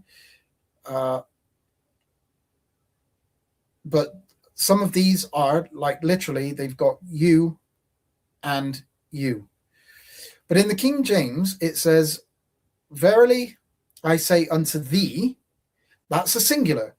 So Jesus is speaking to a singular Nicodemus. He's only addressing Nicodemus. And we can tell that because of the thee. He's not addressing anybody else but the one person that he is addressing. All right, this you doesn't give us that information. The context might work, we might be able to work that out, but there's no necessity of you to be a singular. Whereas within in the King James, it literally says thee. So it is singular. We know exactly that. But then he says, a man be born again. Right? So we know that he is only speaking to one person, but he isn't just referring to, when he says a man be born again, it is not just a singular person. So like if you were reading that in that version, it would almost sound like in that NLT, he says, unless I am telling you, now let's say that is Nicodemus, unless you are born again, you cannot see the kingdom of God. Is he only referring to Nicodemus, or is he talking about everybody, or is he so this doesn't give that kind of information for us, whereas the these and thous, these and thines, they actually give us a little bit more information than maybe other versions might be able to give. Anyway, I digress. I could go and show you other places where, like in Luke 22, 31, 32, where he's talking to Peter and the disciples, and there's a distinction between the disciples and Peter, which you wouldn't really notice if you weren't reading the King James and the these and thys. Anyway, let's not worry too much about that. But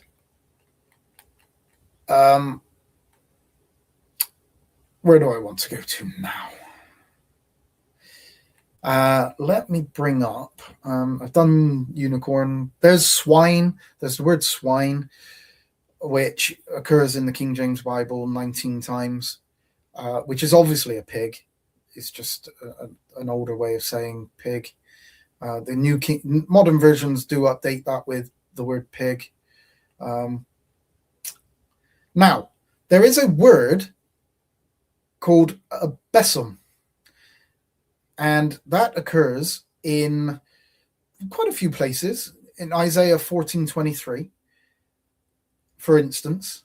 Let me just bring this up. Isaiah 14:23. Let me just show you this word besom. What is this? All right. Isaiah 14:23. And if you go to the King James, it will say, I will sweep it with the besom of destruction. So the context kind of gives us, you're going to sweep with it. So what could that besom possibly be? Others translations translate it as a broom, which is fine, but it's not. It's not so fine, because that is a broom. You see, most people know what a broom looks like. That would probably be the image that you actually thought of but that's not what is in reference in that particular verse, because that's a besom.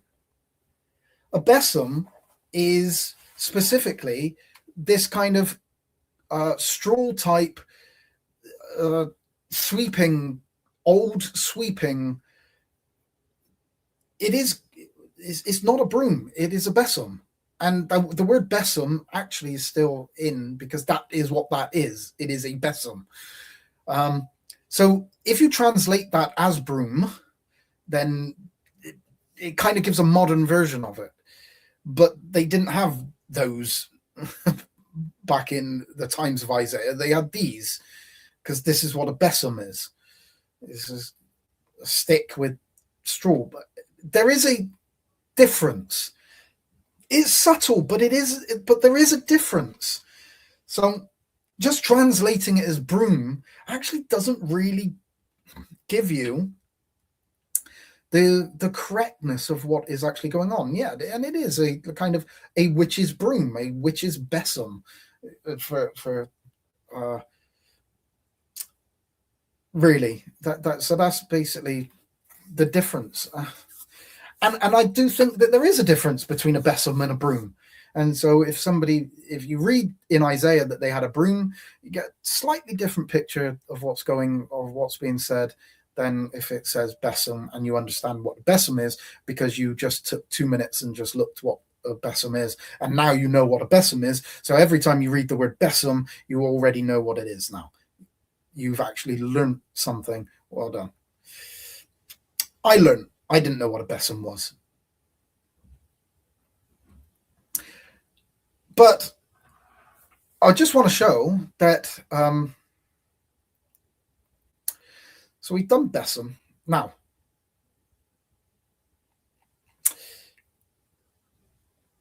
okay, just saying that word besom, like I say, is still in Oxford dictionaries and is still in use today.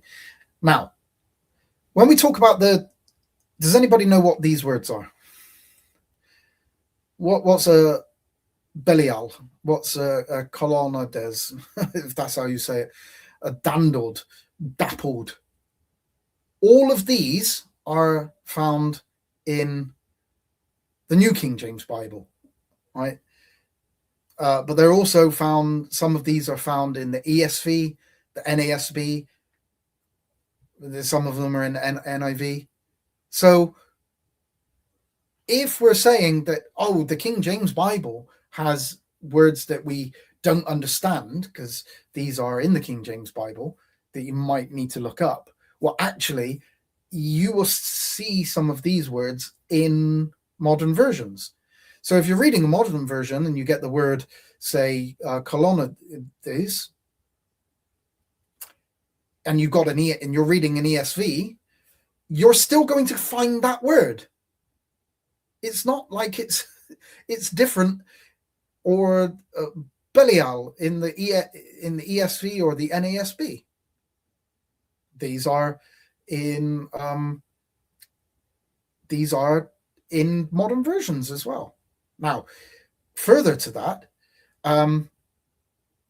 there are times when the NIV actually uses, I would say, a harder word than the KJV, the King James Bible, like in Ezra 9:5, abasement, or King James has heaviness, abashed in the NIV, or confounded, abutted in the NIV in Ezekiel, or over against, acclamation, or a voice, aghast or amazed, ebbed away or fainted. And there's one in the NIV, squall instead of a storm. Does anybody know what a squall in reference to a storm actually means? But that is found in Mark 4:37. I think it's 4:37. Can't see that at the bottom. So yeah, Mark 4:37. Anyway, the word squall is found in the NIV instead of the word storm, which is found in the King James Bible. So actually, there are harder words in the NIV than what would be found in the King James Bible, where the King James Bible has a word that maybe other versions are actually using one harder. Now, there's a website that actually says, they point out 436 different archaic words in the King James Bible. And they say, oh, these 436 words are archaic, shouldn't be used, are all outdated. 141 of those words are found in the NIV or in modern versions of the Bible. Right? This is just particularly the NIV. So those same words, which are in the King James Bible, which are told and said, oh, they're much harder than the or outdated, and we shouldn't be using them. Right? All of those are in your NIV. All of them, all 141 of those words are in your NIV. You'll probably find that a lot of them are in the Older Testament, but they're there. And you'll probably find them in modern versions as well. But anyway, there's 141 of them. Now look at the New King James Version here, where it has, like in Scripture, it has oak. And in the New King James, or in the KJV, it has oak. In the New King James Version, it's a terebinth tree. Old, elderly, raise up, perpetuate, fat, verdant. What? That's in the New King James Version, verdant instead of fat. Princes, satraps, displeased, indignant, unruly, in insubordination. Right? There you go. So, yeah, there's your New King James Version. Now, what I do want to bring up, and I'm going to bring this up, because this is actually important, where some of the translations, the modern versions of the Bible, have actually updated the King James Bible, or the modern versions have updated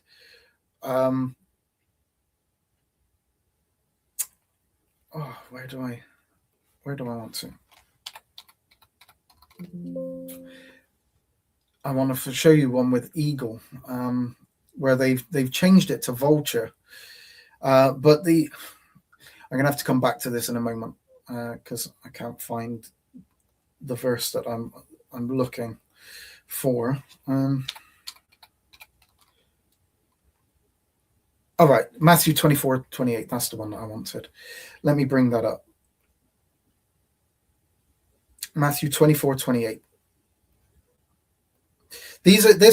So when a modern version updates a word, that's one thing. If it changes, if it like updates a word from actually, what you'll find is that the modern versions don't update unicorn to one-horned rhinoceros. By the way, most of them get it wrong and actually say that it's a wild boar, which has its own Hebrew word, so it's not a wild boar, but they actually translate it as that. But I want to show you places where modern versions of the Bible, updating the King James, actually just get this completely and utterly wrong, like in Matthew 14:28. Now, if you look at Matthew 14:28, it says, "For whosoever the carcass is, or wheresoever the carcass is, there will be eagles be gathered together." Modern versions say vultures. All right? Look at the modern versions. They're saying vultures will gather. But when you go to the Greek here, and you look at that, they've changed this to vultures, but when you go to the Greek, it means eagle. It doesn't mean vulture. It means an eagle. The NASB says, it's using eagle and vulture, but it actually just means an eagle. And if you have a look at some of the other usages of it, they use it and translate it as eagle rather than vulture. They actually do know that it means eagle, so they do translate it as eagle in these other verses. Now, what's even worse is that this is a quotation from an Old Testament passage. Matthew 24:48, 24:28 is a rendering of Job. I think it's, so it's Job 39, where the modern versions translate it as eagle rather than vulture, because it's an eagle, not a vulture. So when they translate, when this is quoted in the New Testament from the Old Testament, they actually change the meaning of it from vulture, from eagle, which they translate it correctly from the Hebrew, because the Hebrew there means, the nasher means eagle.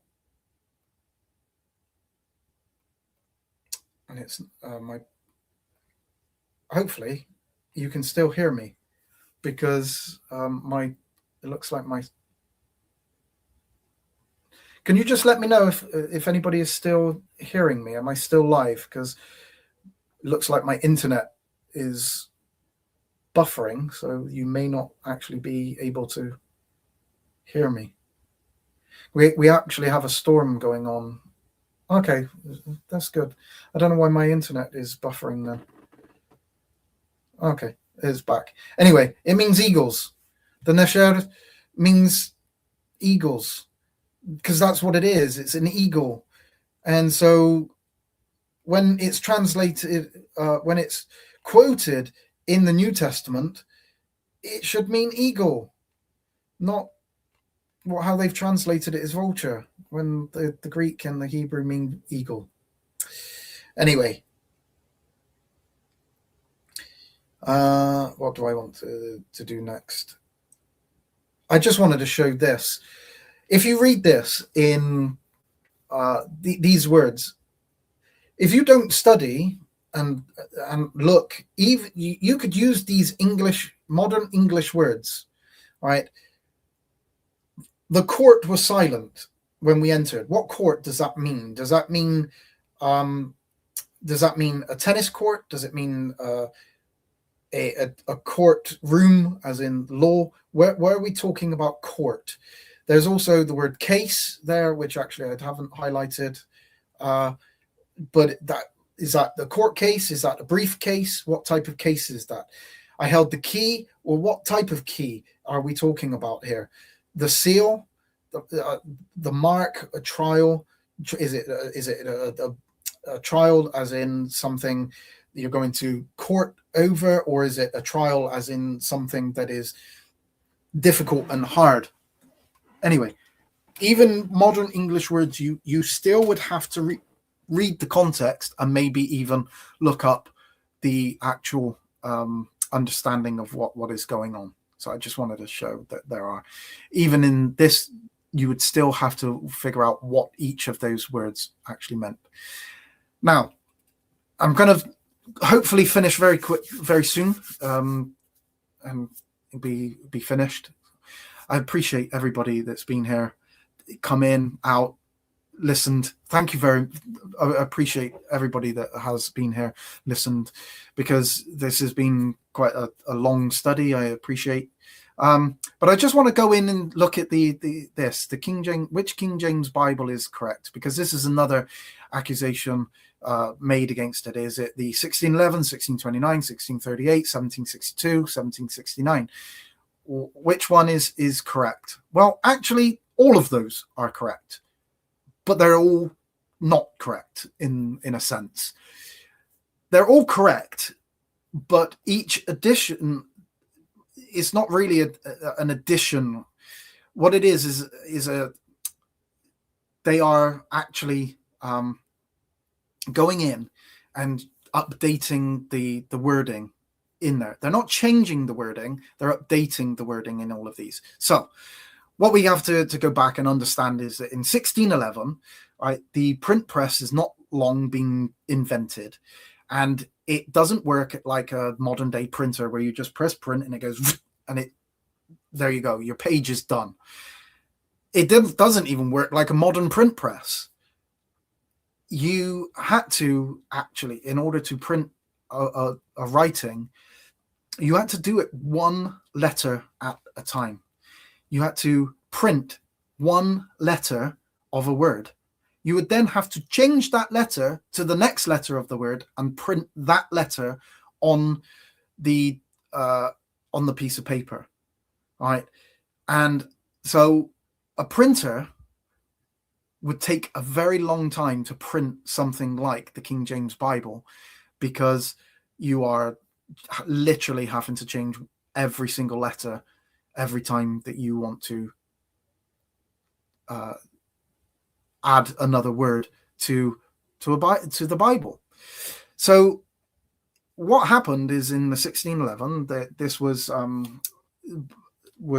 printed, but there were printing errors in the 1611, and a lot of these were caught and updated and changed in different versions or different prints of these. And what also happened is that if I go in, so if you have a look at this, and I've pointed this out before, in the 1611 King James Bible, the word said is actually written three different ways, because what we've got is a language that is still developing and actually not yet formulated. So the word said actually has three different ways of spelling it. And in this one verse alone, the word said is spelt in two different ways.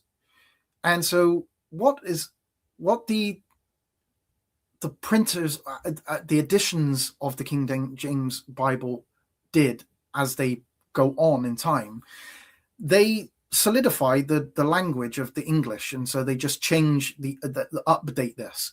So as we go through these kind of editions or updates of the King James Bible, the wording isn't changing, but what is happening is that spelling mistakes are being changed. This like unto, where the U starts to come in instead of the V, that gets changed. I at the beginning of many words, which now later becomes a J. The word said is formulated as one way, SAID. So all of the other ways of spelling it are removed, and just the word said is put down. All right. So this basically is what happens over these translations. And then we come to the 1769 Blaney version, which is kind of the version that most modern if you've got a King James Bible today, it would almost certainly be a 1769 Blaney edition. And the reason why is because in 1769 Blaney went through and just formalized the entire Bible, all the spellings, all the changing of the spellings of words, the updating of punctuations, capital letters. All of this was done. It's not a change. There was no change in the King James Bible from the 1611 to the 1769, but there is a difference in kind of the way that the English is put forward from the 1611. 1611 is very, even now, and I'm used to reading the King James Bible. Even now, I would say that the 1611, I still use it, but it's a lot harder to kind of read because there are, V's instead of U's and I's instead of J's at the beginning of words, and the words sometimes are spelt differently. But that all got changed within the 1769 version. It isn't a change from the 1611 King James Bible. It is just an update of modernizing the language and the wording of it and spelling. That's all. So if you do if anybody tells you what is the correct version of the Bible, any of these, you could say the 1769 Blaney version, but really, you shouldn't. There is no difference in the wording, it's just in the change. How would you know if you've got punctuation, if you've got standardized spelling, like the word said is spelt as we spell it today? If you've got J's at the beginning of a word, like Jesus, instead, you will have a 1769 version. So yeah, that's how you would know what version kind of you have. I have a 1611 version. I've got a 1769 Blaney version, and many others. But yeah, so if you just go and check your version, if it's got punctuation and capital letters and all of that kind of stuff, you've almost certainly got. And I would say that it's almost certainly that you would have a 1769 Blaney version anyway. Unless you specifically purchase one of the others, you would have a 1769 version. But there isn't any real, it's not different than 1611. It's just modernized. And one of the also, so like I think it's in 1 Corinthians, in one of the chapters, it reads, so like it reads verse 1, 2, 3, 4, 5, 5, 7 instead of 6, 7. So that's just a spelling mistake. That's just an error in the print. There's not an error in the King James Bible. It was just an error in the printer of that. There were times when the word she was actually he, because they forgot to put the S at the beginning of a word, or it actually says she instead of he, because they didn't forget to put the S at the beginning of a word. So there were spelling mistakes, of course, and in fact I think they put it down to like one spelling mistake every 10 pages or something like that.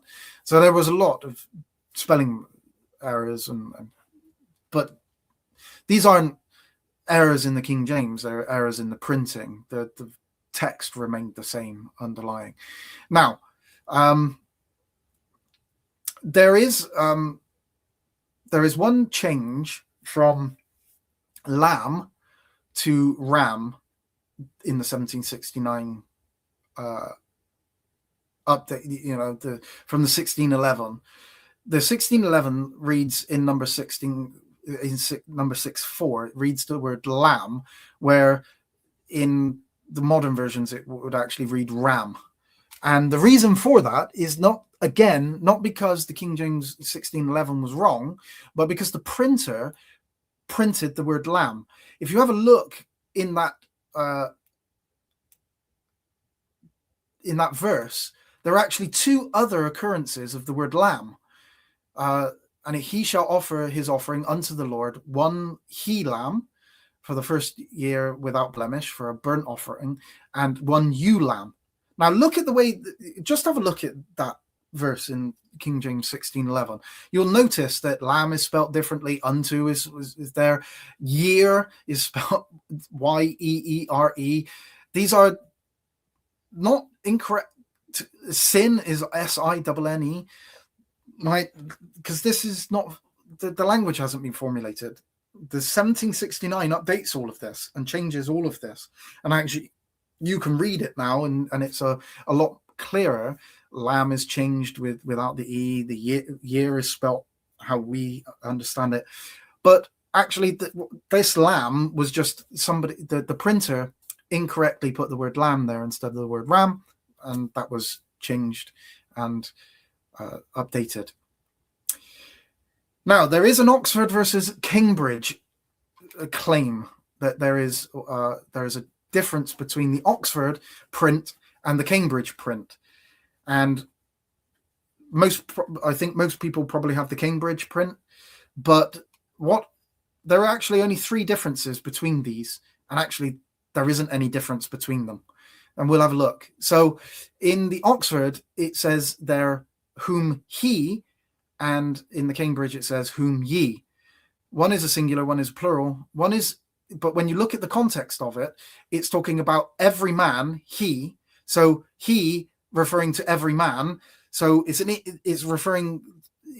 rendered every man singularly, but still referring to every man. So it's he. Whereas in the Cambridge, they just print it as ye, every man, ye, and pluralize the ye to refer to the every man, not individually, but as a collective. That's the only difference in Jeremiah 34:16. Means it's still referring to every man.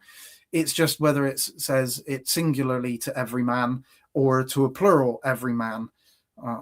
But it's still plural in the sense. So neither of them, again, they're not incorrect. But then there is also sins and sin, when, again, the Oxford has said all his sins, and the Cambridge says all his sin.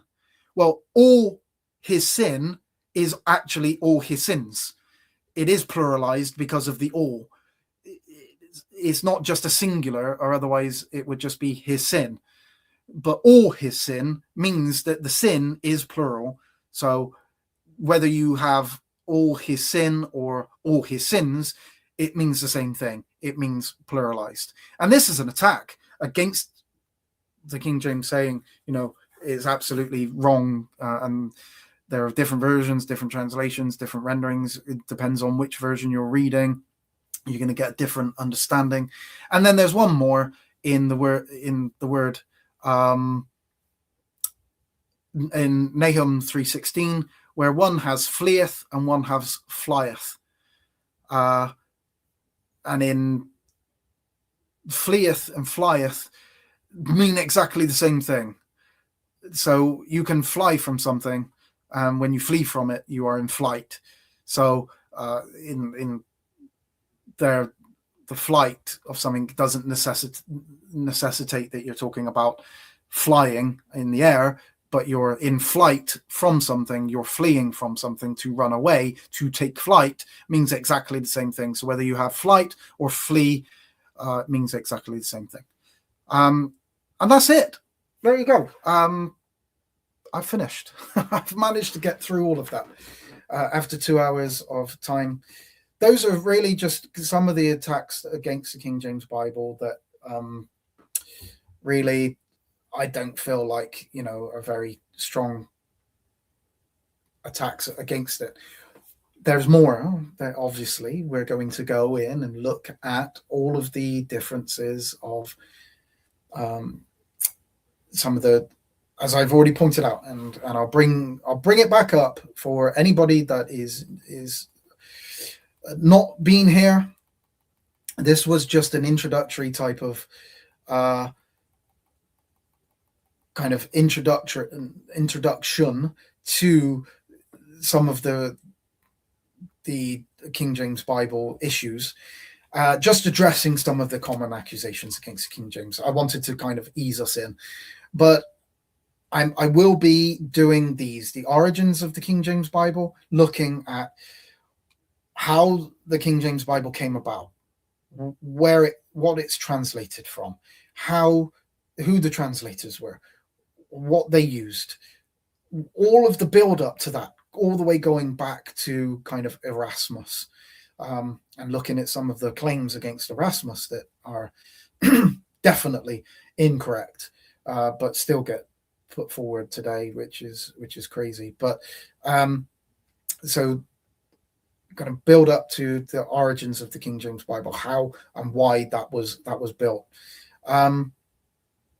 Then looking at the origins of the Septuagint, going back and looking at the story about how the Septuagint was, how it came to be, what the historical facts of it, what we can prove, what we can show. So we're going to look at the origins of the Septuagint. That's actually going to be one of the hardest studies actually for me to present, because there's a lot of information and it's quite complicated.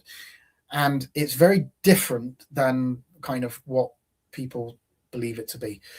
The origins of the Septuagint, because there are definitely more than one. Go and look at Ralph's, go and look at Sweet's, go and look at Brenton's. They're different. They're the same, the vast majority are the same, just as the vast majority of the modern versions in the King James Bible are the same, but then there are differences. They do change. There are differences. They are built upon different textual variants. Anyway, we'll delve into the origins of the Septuagint, what it is, the manuscripts that support it. Then we're going to go into modern textual criticism and look at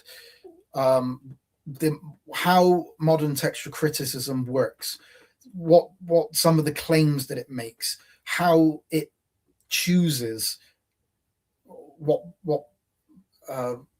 variant is authoritative, what it's looking at as evidence, what it's considering as evidence, how sometimes it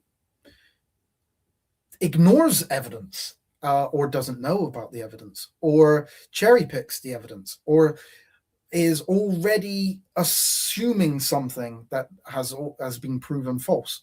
Anyway, we'll delve into all of that. I'm going to look specifically into 1 John 5:7. That's one of the studies that I really need to delve into and look into and show. Again, whether somebody agrees with the verse, whether it should be. What I want to show is the evidence for it, and what the claims against it, how they're incorrect, and actually how they almost disprove themselves, and how they go against the people that make the claims. But I do want to do Mark 16:9-20, because I really think that that's an important one, and just a look at some of the other variants as well. So if other people have got other variants that they would like me to look at, I'll address those. Probably will do the pericopai adulteri, Acts 8:37, and there's a few other ones that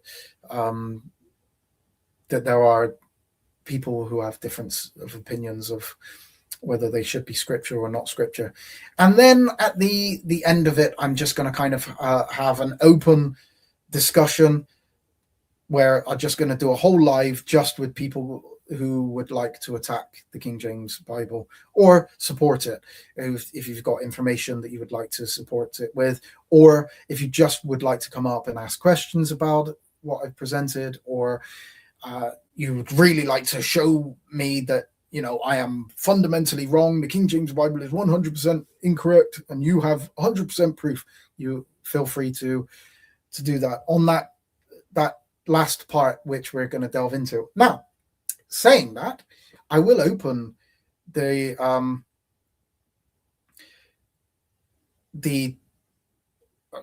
going to invite people up if you would like to discuss what I've actually presented today.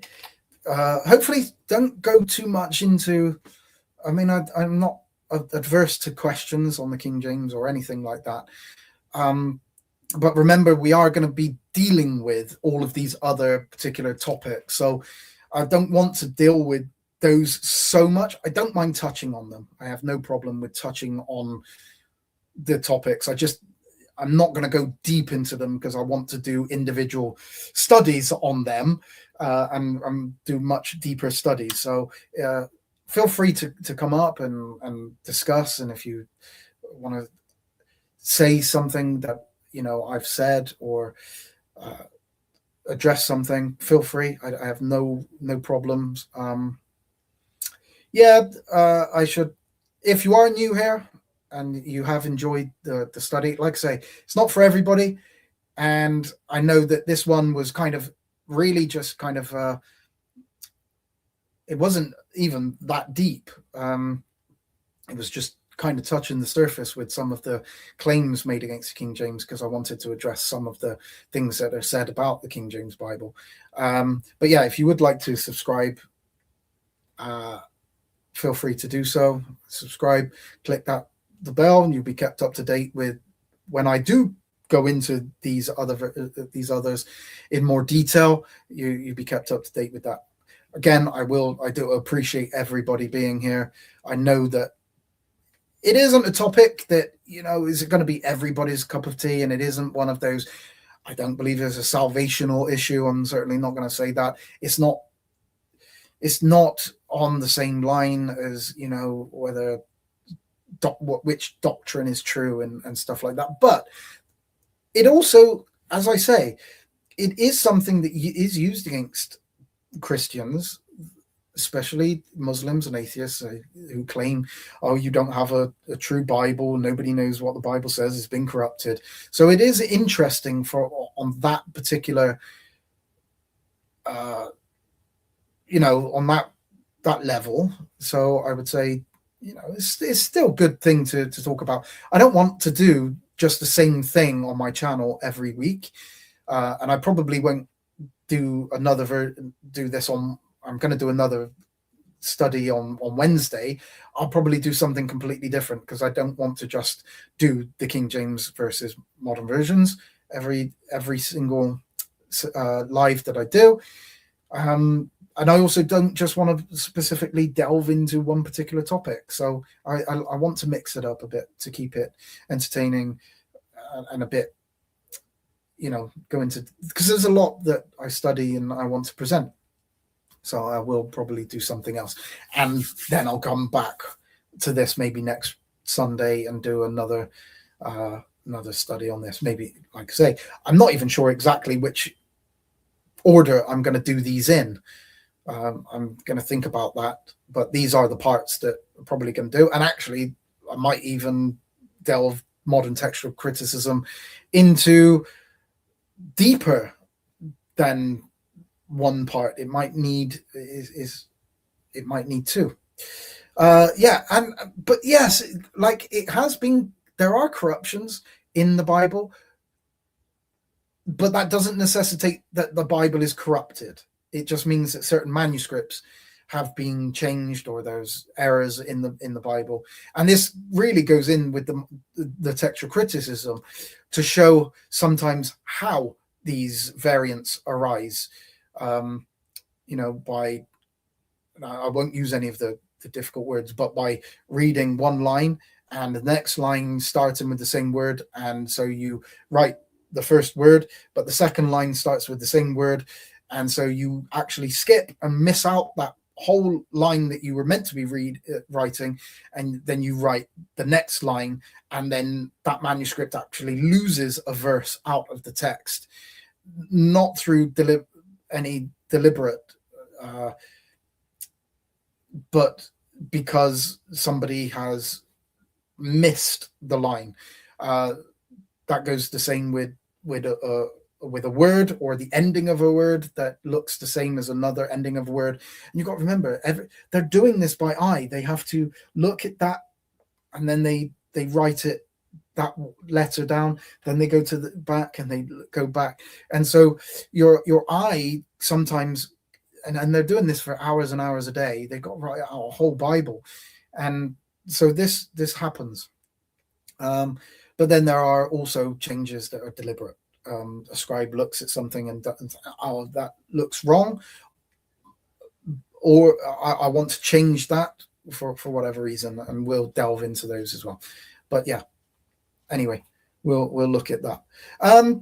But as nobody is coming up, I'll probably end here and come back another time and look to do another study on Wednesday. I'm not sure exactly what I'm going to do yet.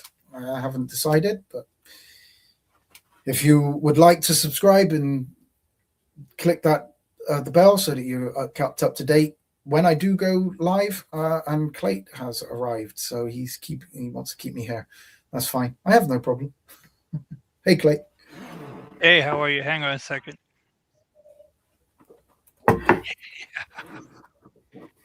Indeed. There you go. I had to go mute the thing, man. So.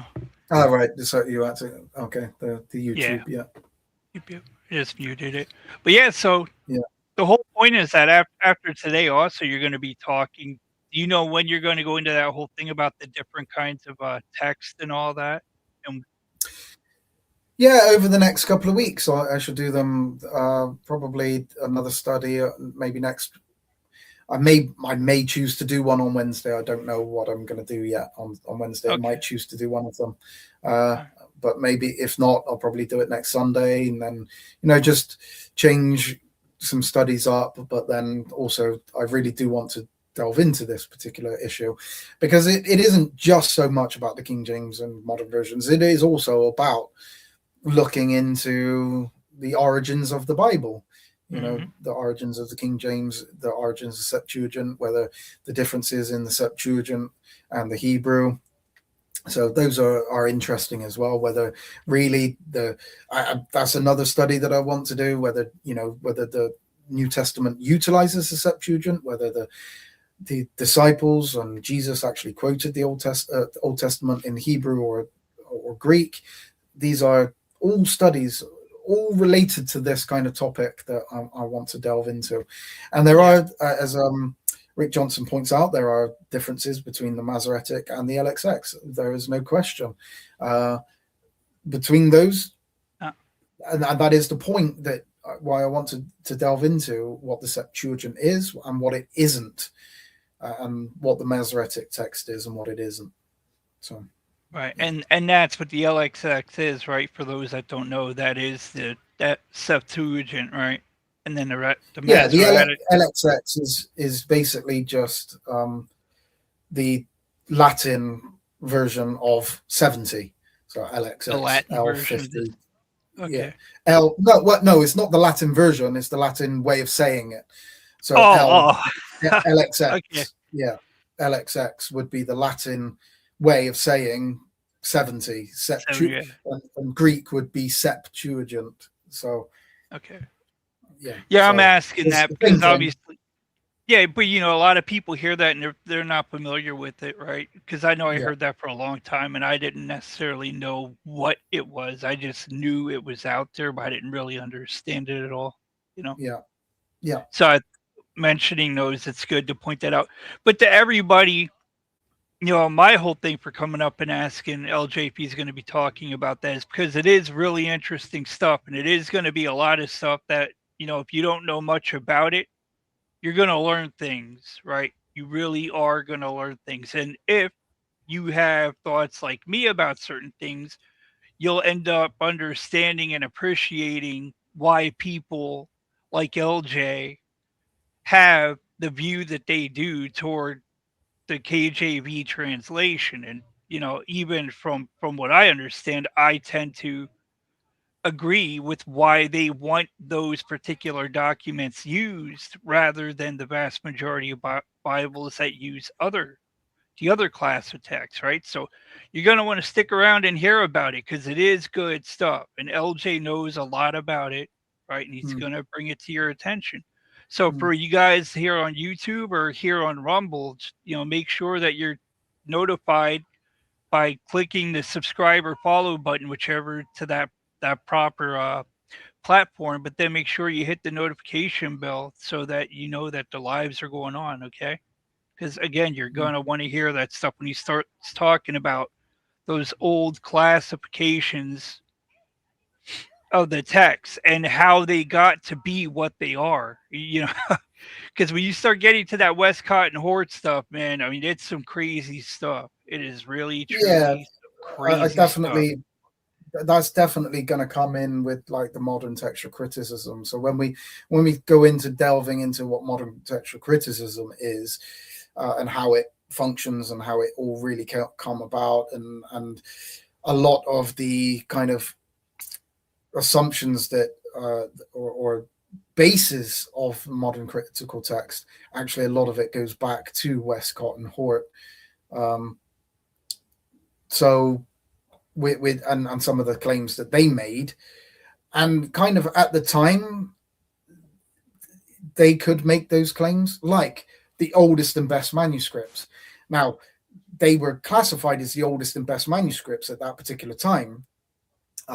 One, because they were really the oldest at that time, They certainly were the oldest in the sense of like almost complete full kind of Bibles, although they're not complete, but not just a small manuscript. They are full books of many books. So they were kind of really the oldest at that particular time. You have to remember that the Dead Sea Scrolls haven't been found at the time of Westcott and Hort, and there are many manuscripts that have been found after Westcott and Hort that actually show some of the claims that Westcott and Hort made that at the time may have sounded correct, but now have been shown false and proven to be false. But they were kind of considered the best because the Westcott and Hort believed that the Alexandrian text was the original text, and because and they also believed in the Septuagint as being kind of the best, more authoritative than the Hebrew. So as these two manuscripts contain the Septuagint and they contain the Alexandrian text, it was considered that they were the best. So when you hear somebody saying, oh, the oldest and the best, they're actually repeating the claim of Westcott and Hort that is no longer the case. They're no longer the oldest. We have older manuscripts than that. And they're certainly not the best anymore.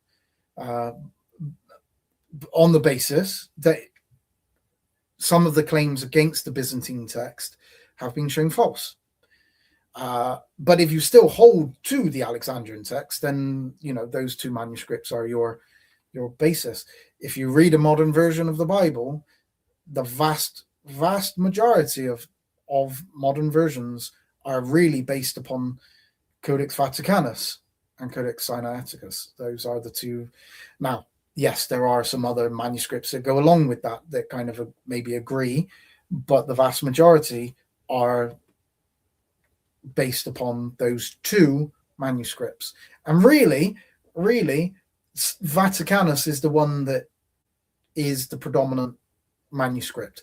They read like Vaticanus in the vast majority of places where Vaticanus exists, because there are lots of places where there are holes or parts of the Bible are missing in Vaticanus. But anyway. Yep. Yeah. And for those of you that don't necessarily know all those words that he was just using, stick around for later, live streams, because he's going to go into detail about them. And you may not get it right away, but if you hear it talked about enough, you will get it. That much I can promise you, but you do have to get a grip on the words being said. It's kind of like LJ was talking about earlier. You have to learn words when you start getting into a new field, and all the words you may know them, but you don't really know what they represent and where they're applied and where they're not. So once you start understanding that, things really start to make sense. And I'm sure you guys all can appreciate that point. But I would suggest that you take the time to definitely learn it, because it is about the Bible and it is seriously relevant, especially as LJ was just pointing out how people start saying stuff like the oldest and the best. And rightly, we just take that for granted, that people are not misleading us, and maybe that's not what they're trying to do. But, it's something worth being informed on, because when people start telling you, oh, don't read the KJV, or don't read this, or don't read that, they're doing blah, blah, blah. Well, these are the matters why they're saying the things they say, whether they're aware of certain things or not. It's coming down to this very matter, right? So again, it's worth you understanding, and then ask yourself, if these things are true that LJ is going to bring up, why are these modern day people, still siding with things that they're siding with, right? And that's something, again, you're going to want to be able to answer for yourself, And I would just point that out, because this was about like the NKJV and everything, and for the longest time, and this is what I would point out. For the longest time, when I heard New King James Version, I just assumed that it meant that it was based on the KJV, only that it was an updated version, right? Hmm. But that's not true.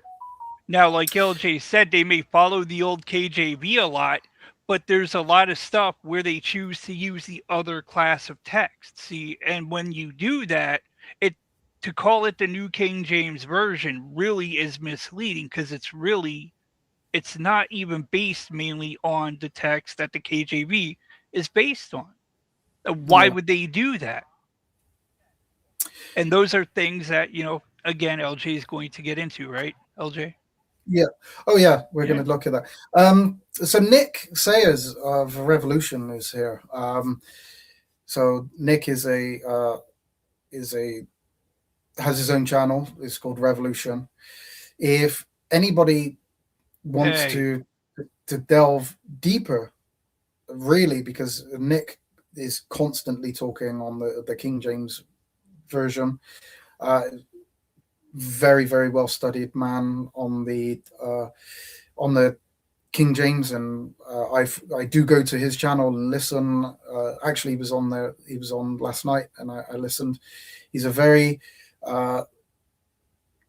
knowledgeable person, so I would definitely say if you want to, hopefully you'll come back and listen to me and all of these things that I'm going to go through over the next couple of weeks, and hopefully you'll listen to all of these. But Nick is constantly looking into different readings, different and historical aspects of the King James Bible, and will do 3, 4, 5, 6 hours at a time sometimes.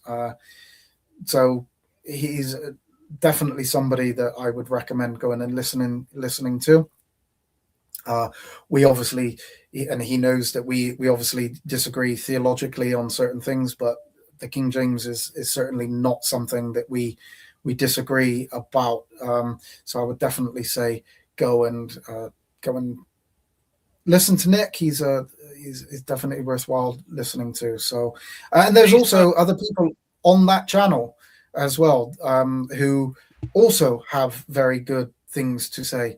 Like Nick runs a YouTube channel, a Facebook channel, Textus Receptus, and on there are some very, very well studied people that talk about this particular topic again regularly. So yeah, I've learned myself from these types of people that and also sometimes something will be brought up on that channel that I think, wow, I would like to go and study that deeper, and then that leads me to finding something out that I didn't know before, that I can then go back and help people on the or put forward information specifically on that channel, on the Facebook that I sometimes post on. But yeah, I would definitely recommend Nick's channel. He's How do you spell his name? Do you know? so it's Nick, Nick, Sayers, which is Sayers. All right, just to make sure, man. Yeah. That is the name of his channel, just by his actual name? No, his Revolution is the name of the actual channel. There you go. That's good to know, because people, when looking up Nick Sayers, they may not have known that. Definitely recommend that. So he's the guy that you brought up a handful of times, right? You said that he's got like he's the one that has the updated version of the KJV. Nick is the one that has done the 2023 edition. Yeah, that I've mentioned. Yeah. Well, I do want to tell you, Mr. Nick Sayers, that LJ, he's definitely brought you up quite a number of times over the months, man, and he's talked about your updated translation of the KJV, right? The 2023 KJV that he's got out now, right? So he's mentioned you a number of times, man. He's promoting you, in a good way, for all the right reasons, Of course, I would recommend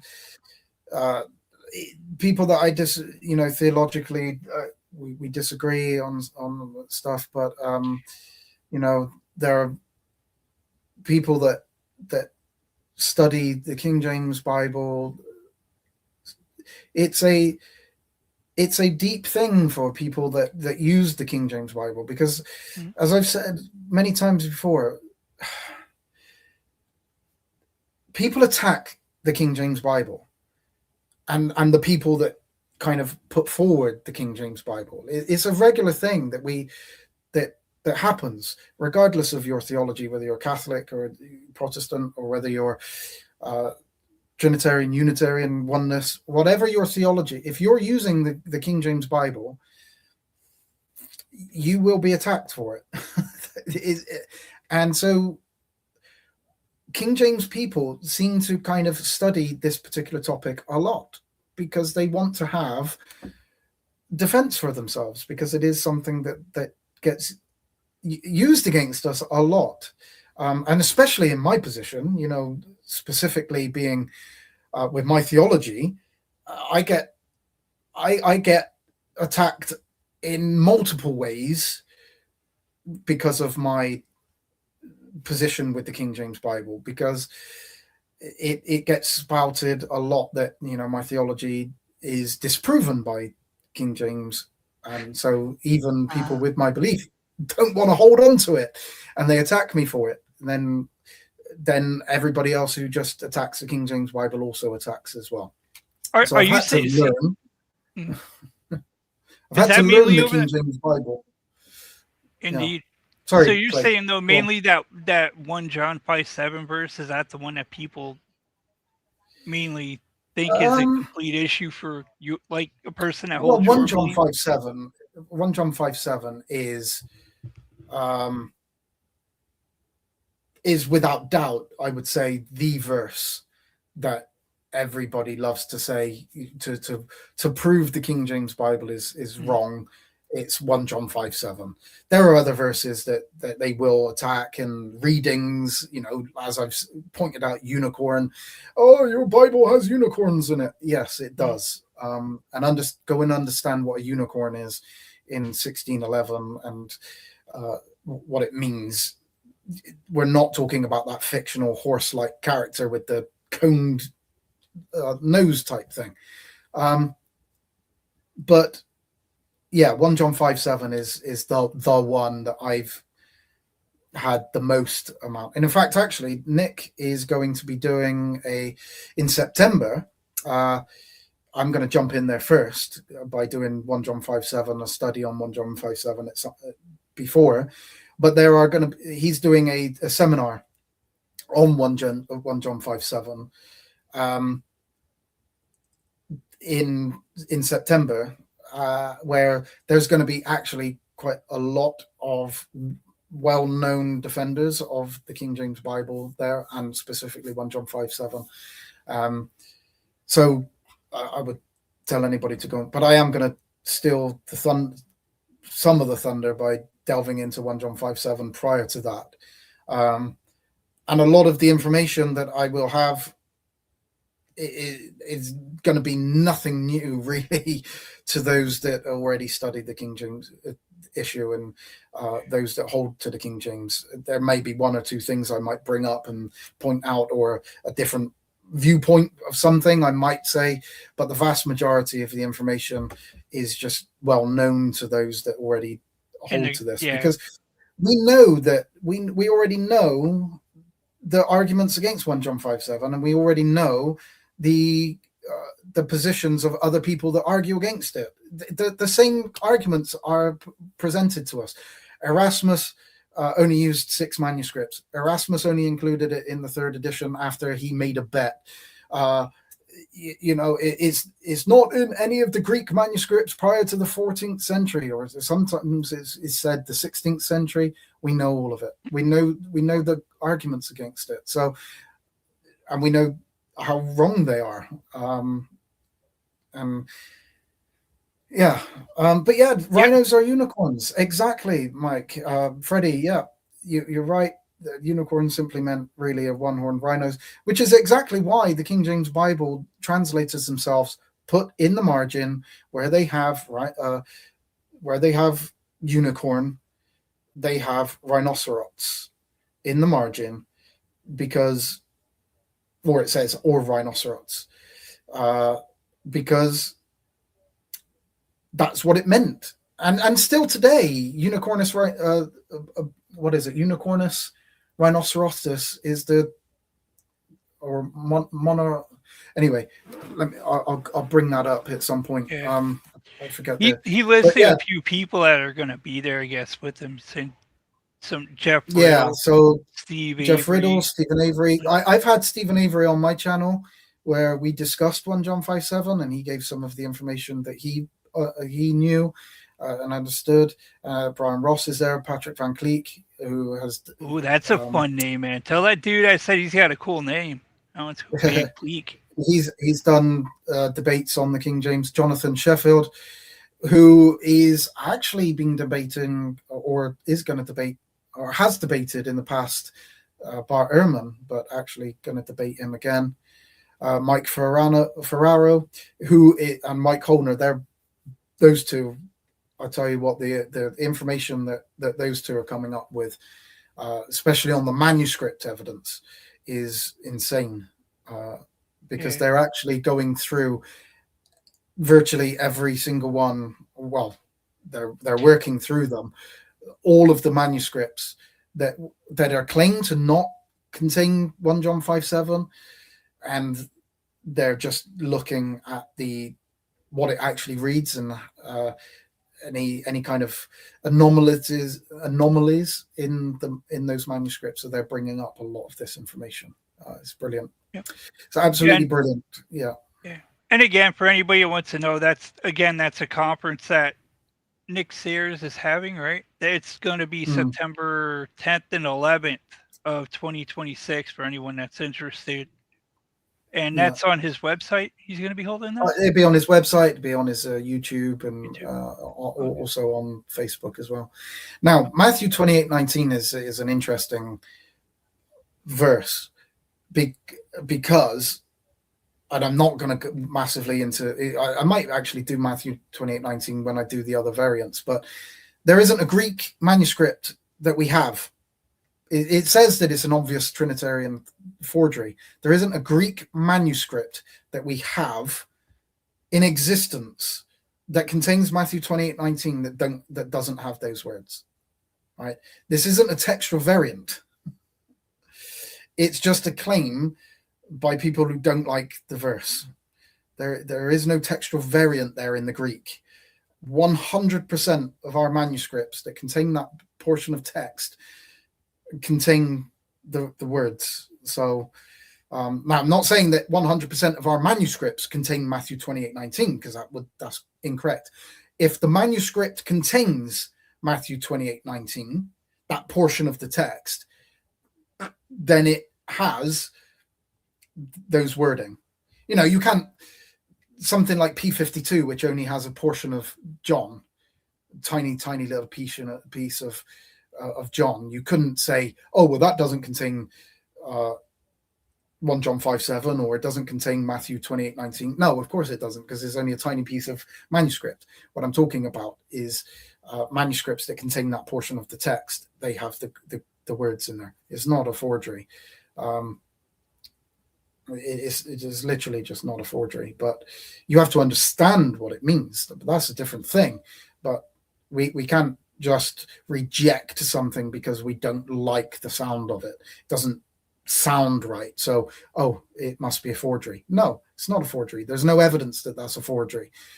All the evidence pushes and supports the inclusion of those words. So is that another one of those passages where they're saying, well, the 3 years must have just slipped that in to try and promote the Trinitarian God? You know what I mean? No, come on, guys. I mean, that's silly, man. No, it is. That's just silly. Yeah, it is. It's just a rejection of something for the sake of rejecting it. Look, I deal with 1 John 5:7 with my theology, so I'm not worried about Matthew 28:19, and there's far more evidence in the Greek anyway for Matthew 28:19 to be authentic. So, and I fully appreciate and accept it. But yeah, even the modern versions obviously have that. The King James Bible has that. So yeah, we have to address the historical evidence of this. And that's what with 1 John 5:7 is, that people don't know the historical evidence for 1 John 5:7. They these little claims that have been circulating for a long time about 1 John 5:7, about it not being in early Greek, not being in, if you ask the vast majority of people, without being disrespectful to the vast majority of people, and it probably might come across and sound like it is, but if you ask the vast majority of people, when they say it's not in our earliest Greek manuscripts, if you ask them what are our earliest Greek manuscripts, they wouldn't be able to answer the question, right? They're not saying it because they know it. They're saying it because they read it somewhere. They heard it said by somebody. Mm-hmm. They don't know how many Greek manuscripts that we have of 1 John 5:7. They don't know how many early Greek manuscripts that we have of 1 John 5:7 that we have. They put forward this, it's not in the earliest manuscripts. Well, the earliest manuscripts, right, are Vaticanus and Sinaiticus. Those are your two manuscripts, and we're going to look at those when we look at the modern textual criticism and whether they're kind of how good they are, how authoritative those two manuscripts are. They're terrible manuscripts. Yeah, you guys, again, everyone, if you're walking into this and you don't really have any idea about it, you are gonna want to be around to hear the insanity of this stuff. And like LJ was just saying, how lots of us, and I will say us because I know I did it, not that I really went on about this, but there's a lot of stuff. You hear things from people thinking they're being straight, and maybe they are misinformed themselves, but this is the point. Somebody knew that they were saying ridiculous stuff when they said it, but they misled lots of people who trusted that person. Then they went out and started saying that too. But there's a lot of crazy stuff. And just like LJ's saying, there's two of these documents, but wait until you learn about these documents, man. And then you ask yourself, what is wrong? You're going to be thinking, what's wrong with these people? I'm still on the camp. I'm certainly not one of those that will say that Vaticanus and Sinaiticus are forgeries, much later forgeries. I don't go and say that specifically. I'm certainly in the camp that would hold to the strong possibility that they are modern, or not modern day forgeries, but much later forgeries. Especially, there are stories about how Sinaiticus came about with Simonides and creating it. And all that, right? Finding it. Yeah, and how it was found and stuff like that. Yeah. And the stories really don't kind of gel and make much sense. But then when you look at the Codex Vaticanus, for instance, it just appears in the Vatican Library, and it has no provenance. We don't know where it really comes from. It just seems to appear there in kind of the 15th century. All right. But really, I would argue that actually, hey, everyday man of God, nice, appreciate you being here.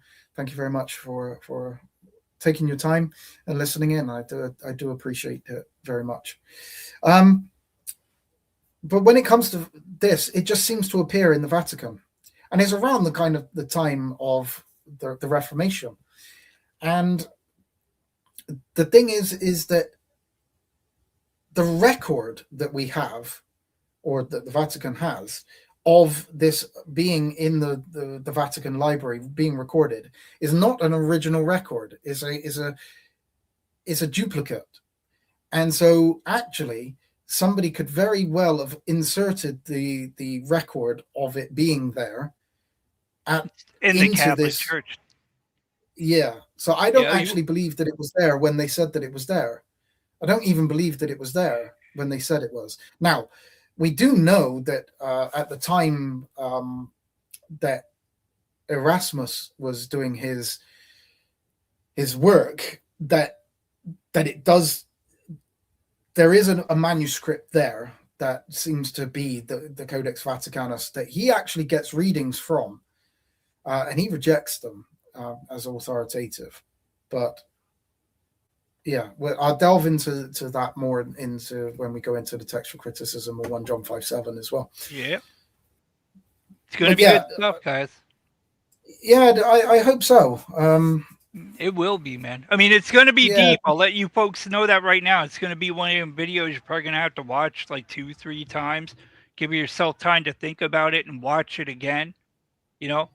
But it'll be Hasn't worth it? hearing because you're going to learn. Yeah. You're going to learn. So some I don't know stuff if new. anybody knows about the Complutensian polyglot. So this is a kind of a translation that is being produced around the same kind of time as Erasmus. Now, people do like to say that the Erasmus rushed his edition because of he was in a rush with the Complutensian polyglot.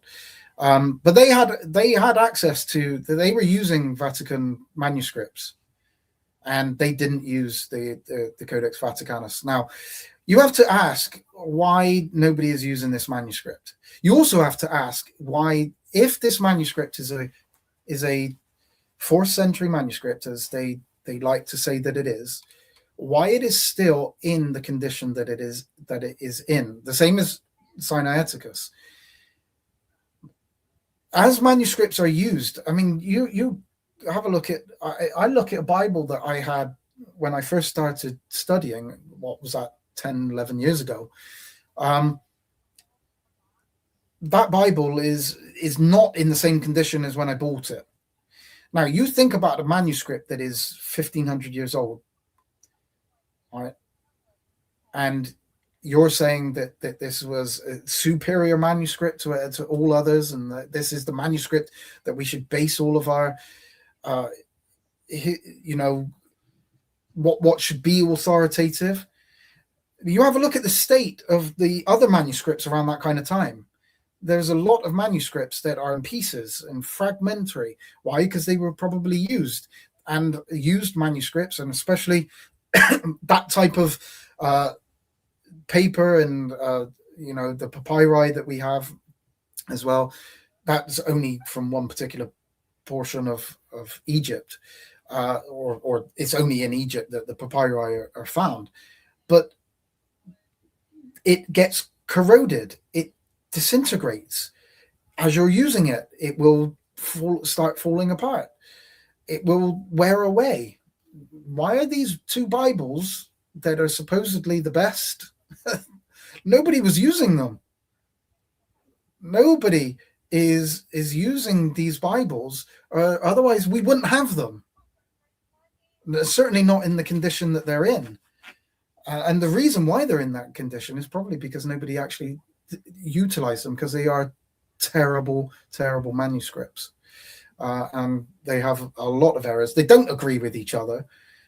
I think it's at least 3,000 places in the Gospels alone that they disagree with one another. If you wanted to put the other places, I wouldn't even want to count how many places that they disagree with one another. But anyway, I don't want to delve too much into all of that, because I will be coming back to that at another time. And I'm trying to be careful with the wording that I'm using, because I don't want to give too much of it away, because I don't want to delve into it, because I want to bring all of this up within the other studies. But I'm not too sure. Like I say, I'm not sure exactly what order I'm going to do these in. Go on, Clay. Sorry. Well, yeah, I was just going to say, look, and as he was just talking about, those issues are between the 2 oldest and best. And I say that in air quotes, oldest and best manuscripts, and they're having all this problems, right, among themselves. But again, LJ is going to go into a lot more detail about that. And look, that's just the one side of things. Then he's going to talk about the other texts that are out there, right? And why they certainly are a more, well, you come find out for yourself why you would necessarily want to trust one over the other, right? And Mm. why people still use the KJV, and even how LJ said earlier today, even the Young's literal, though that is not necessarily from the full amount of the documents that are used for the KJV, they still use the majority text, but that's still based relatively on the Textus Receptus as well, right? Even though at times they may vary a little and they go with the Yeah. majority of the text, but it's mainly Textus Receptus based, Yeah. right? So people Yeah. people misunderstand the King James Bible. They think that it's either that it's Byzantine or it's majority. It's neither of those. It is what it is the vast majority of the time it is Byzantine. The vast majority of the time it is majority text, but not all the time. Like 1 John 5:7, that is not a majority text, but the KJV has it. So when the Byzantine text is most of the time the majority text. So some people hold to a majority text and will only use the majority. So so they wouldn't have 1 John 5:7, for instance, if you're going with a majority text. But there are other times when, like a Byzantine text, where sometimes the Byzantine text is not the majority. It is the minority. So a majority text wouldn't use that. But then there are other times when the majority text is non-Byzantine. But the Byzantine text would still continue to utilize the Byzantine. So it gets complicated. Working all of this out, the text it's not an easy thing, but it is. If we delve into it and I explain some of this stuff, I really want to delve into the origins of the Septuagint. That really could be the next part. I might move part 3 to part 2 and actually delve deeper into the origins of the Septuagint. And I put that into air quotes because there is no such thing as the Septuagint. There are many Septuagints. That was news to me hearing that, So yeah. Well, when you look at your well, just on those two texts alone, the Codex Vaticanus and Codex Sinaiticus, they don't always agree with one another, even in the Septuagint readings. In fact, actually, they don't have the same, like, apocryphal books either. They have some which are the same, but then they also have different ones. They are different manuscripts. They have different readings. And so even in there are different readings. But there are modern versions of the Septuagint. There's Ralph's Septuaginta. There's Brenton's Septuagint. The Sweets, and they differ from one another in certain places. Vast majority of the time they agree, but they are different in places. So we do need to delve into the Septuagint and the origins of it. That story about 285 BC. That story is just, there's the evidence for that is a lot less than what I think people would understand. Yeah, so again, if you guys aren't familiar with that, or maybe if you're kind of familiar with it, you're going to want to be around and hear LJ go through that. It'll be quite informative.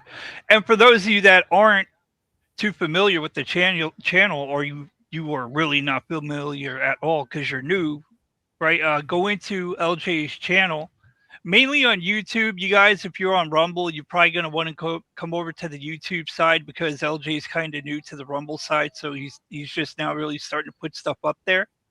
But if you come to the YouTube, you go into his page there, go into his tabs, either the live streams or just his regular videos. But lately, for the last 3 or 4 weeks, he's been doing live streams with a lot of good topics in 2026. If you guys want to go check that out, I would certainly recommend that you go give them a peruse through there and watch the ones that are appealing to you. And he just did a video not too long ago on the difference between proskuneo and latreo worship, for those of you that would find that of interest. And if you're, well, just go watch the video. I was gonna start saying something else. I don't need to do with it, but it's I'm worth gonna watching, folks. And there's other videos. And hang a on, lot. and hang on. Sorry, go on. Yeah, it's fine. You guys, if you like to read too, and it doesn't matter what platform you're on now, it's sending you to another one that's text based. So that's that. But he's got a website called followintruth.com.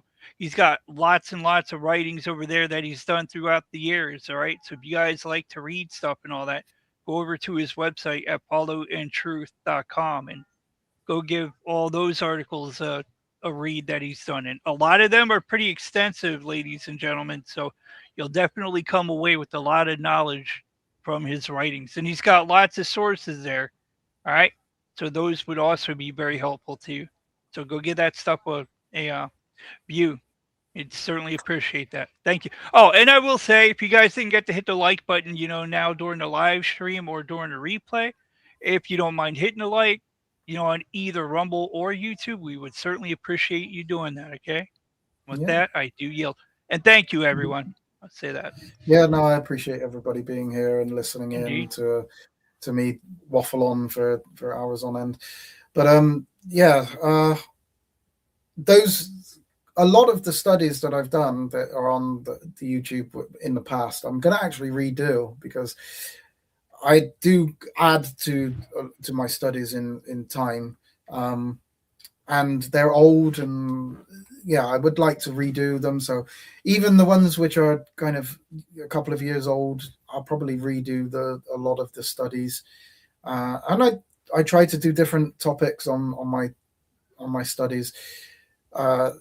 So it's not just one particular study on my channel. I like to do different things, different studies. But this is this is something of major interest to me. So I will be doing these quite regularly, just to delve into these. Like I say, I'm not sure which one I want to do next, but I'll figure that out.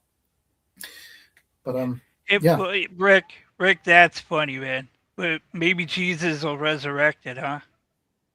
Says his Bible is ready to be laid to rest. Yeah. Yeah. We're in Okay. out. I'm gonna head out because it's now 3 hours, and fine. I like to try to keep mine a little bit under really that kind of time wise. But I thank you very much for coming up, Clay, and supporting me. Yeah, you're welcome. I appreciate that. Thank you very much to everybody that's been here. Nick, nice to see you. I do appreciate that as well. You being up, and being here. I don't know how much you've heard and listened to, but I do appreciate you being here, and all the other people that have commented and been here and listened. Thank you very much. I do appreciate it. Look forward to my next study. I have no idea which one I'm going to do. I would like to do the origins of Septuagint, so that could very well be that one. There's so much information with that. I'm not even sure how I'm going to get to present that in a kind of an hour or two video. Might even have to be two different ones on that particular subject as well. See how it goes. See how fast I can get through it. But appreciate everybody that's been here. Thank you very much for being here. I'm gonna leave, and as always, I am gonna play out with a song, one that I wrote not that long ago, actually. It is an AI production because I don't sing. It's just one that the words kind of I wrote. It's based on a psalm, based on Psalm 23.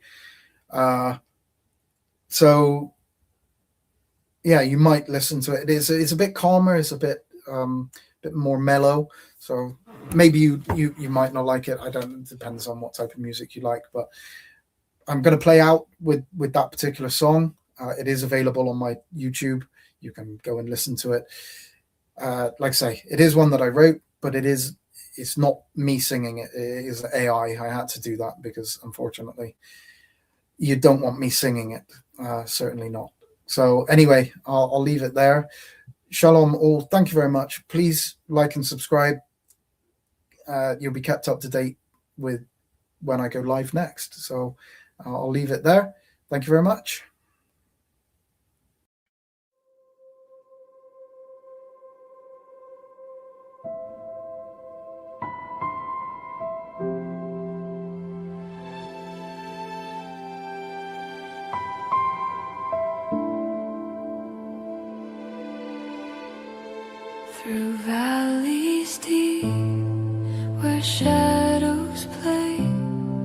Your rod and staff still guide my way. I walk through fear, yet I am home. You are the shepherd of my soul.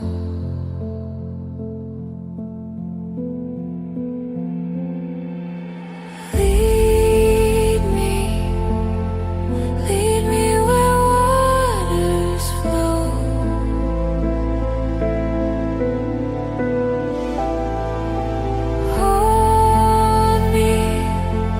Hold me, don't let go. Even in the dark, your light will show. You're the shepherd of my soul.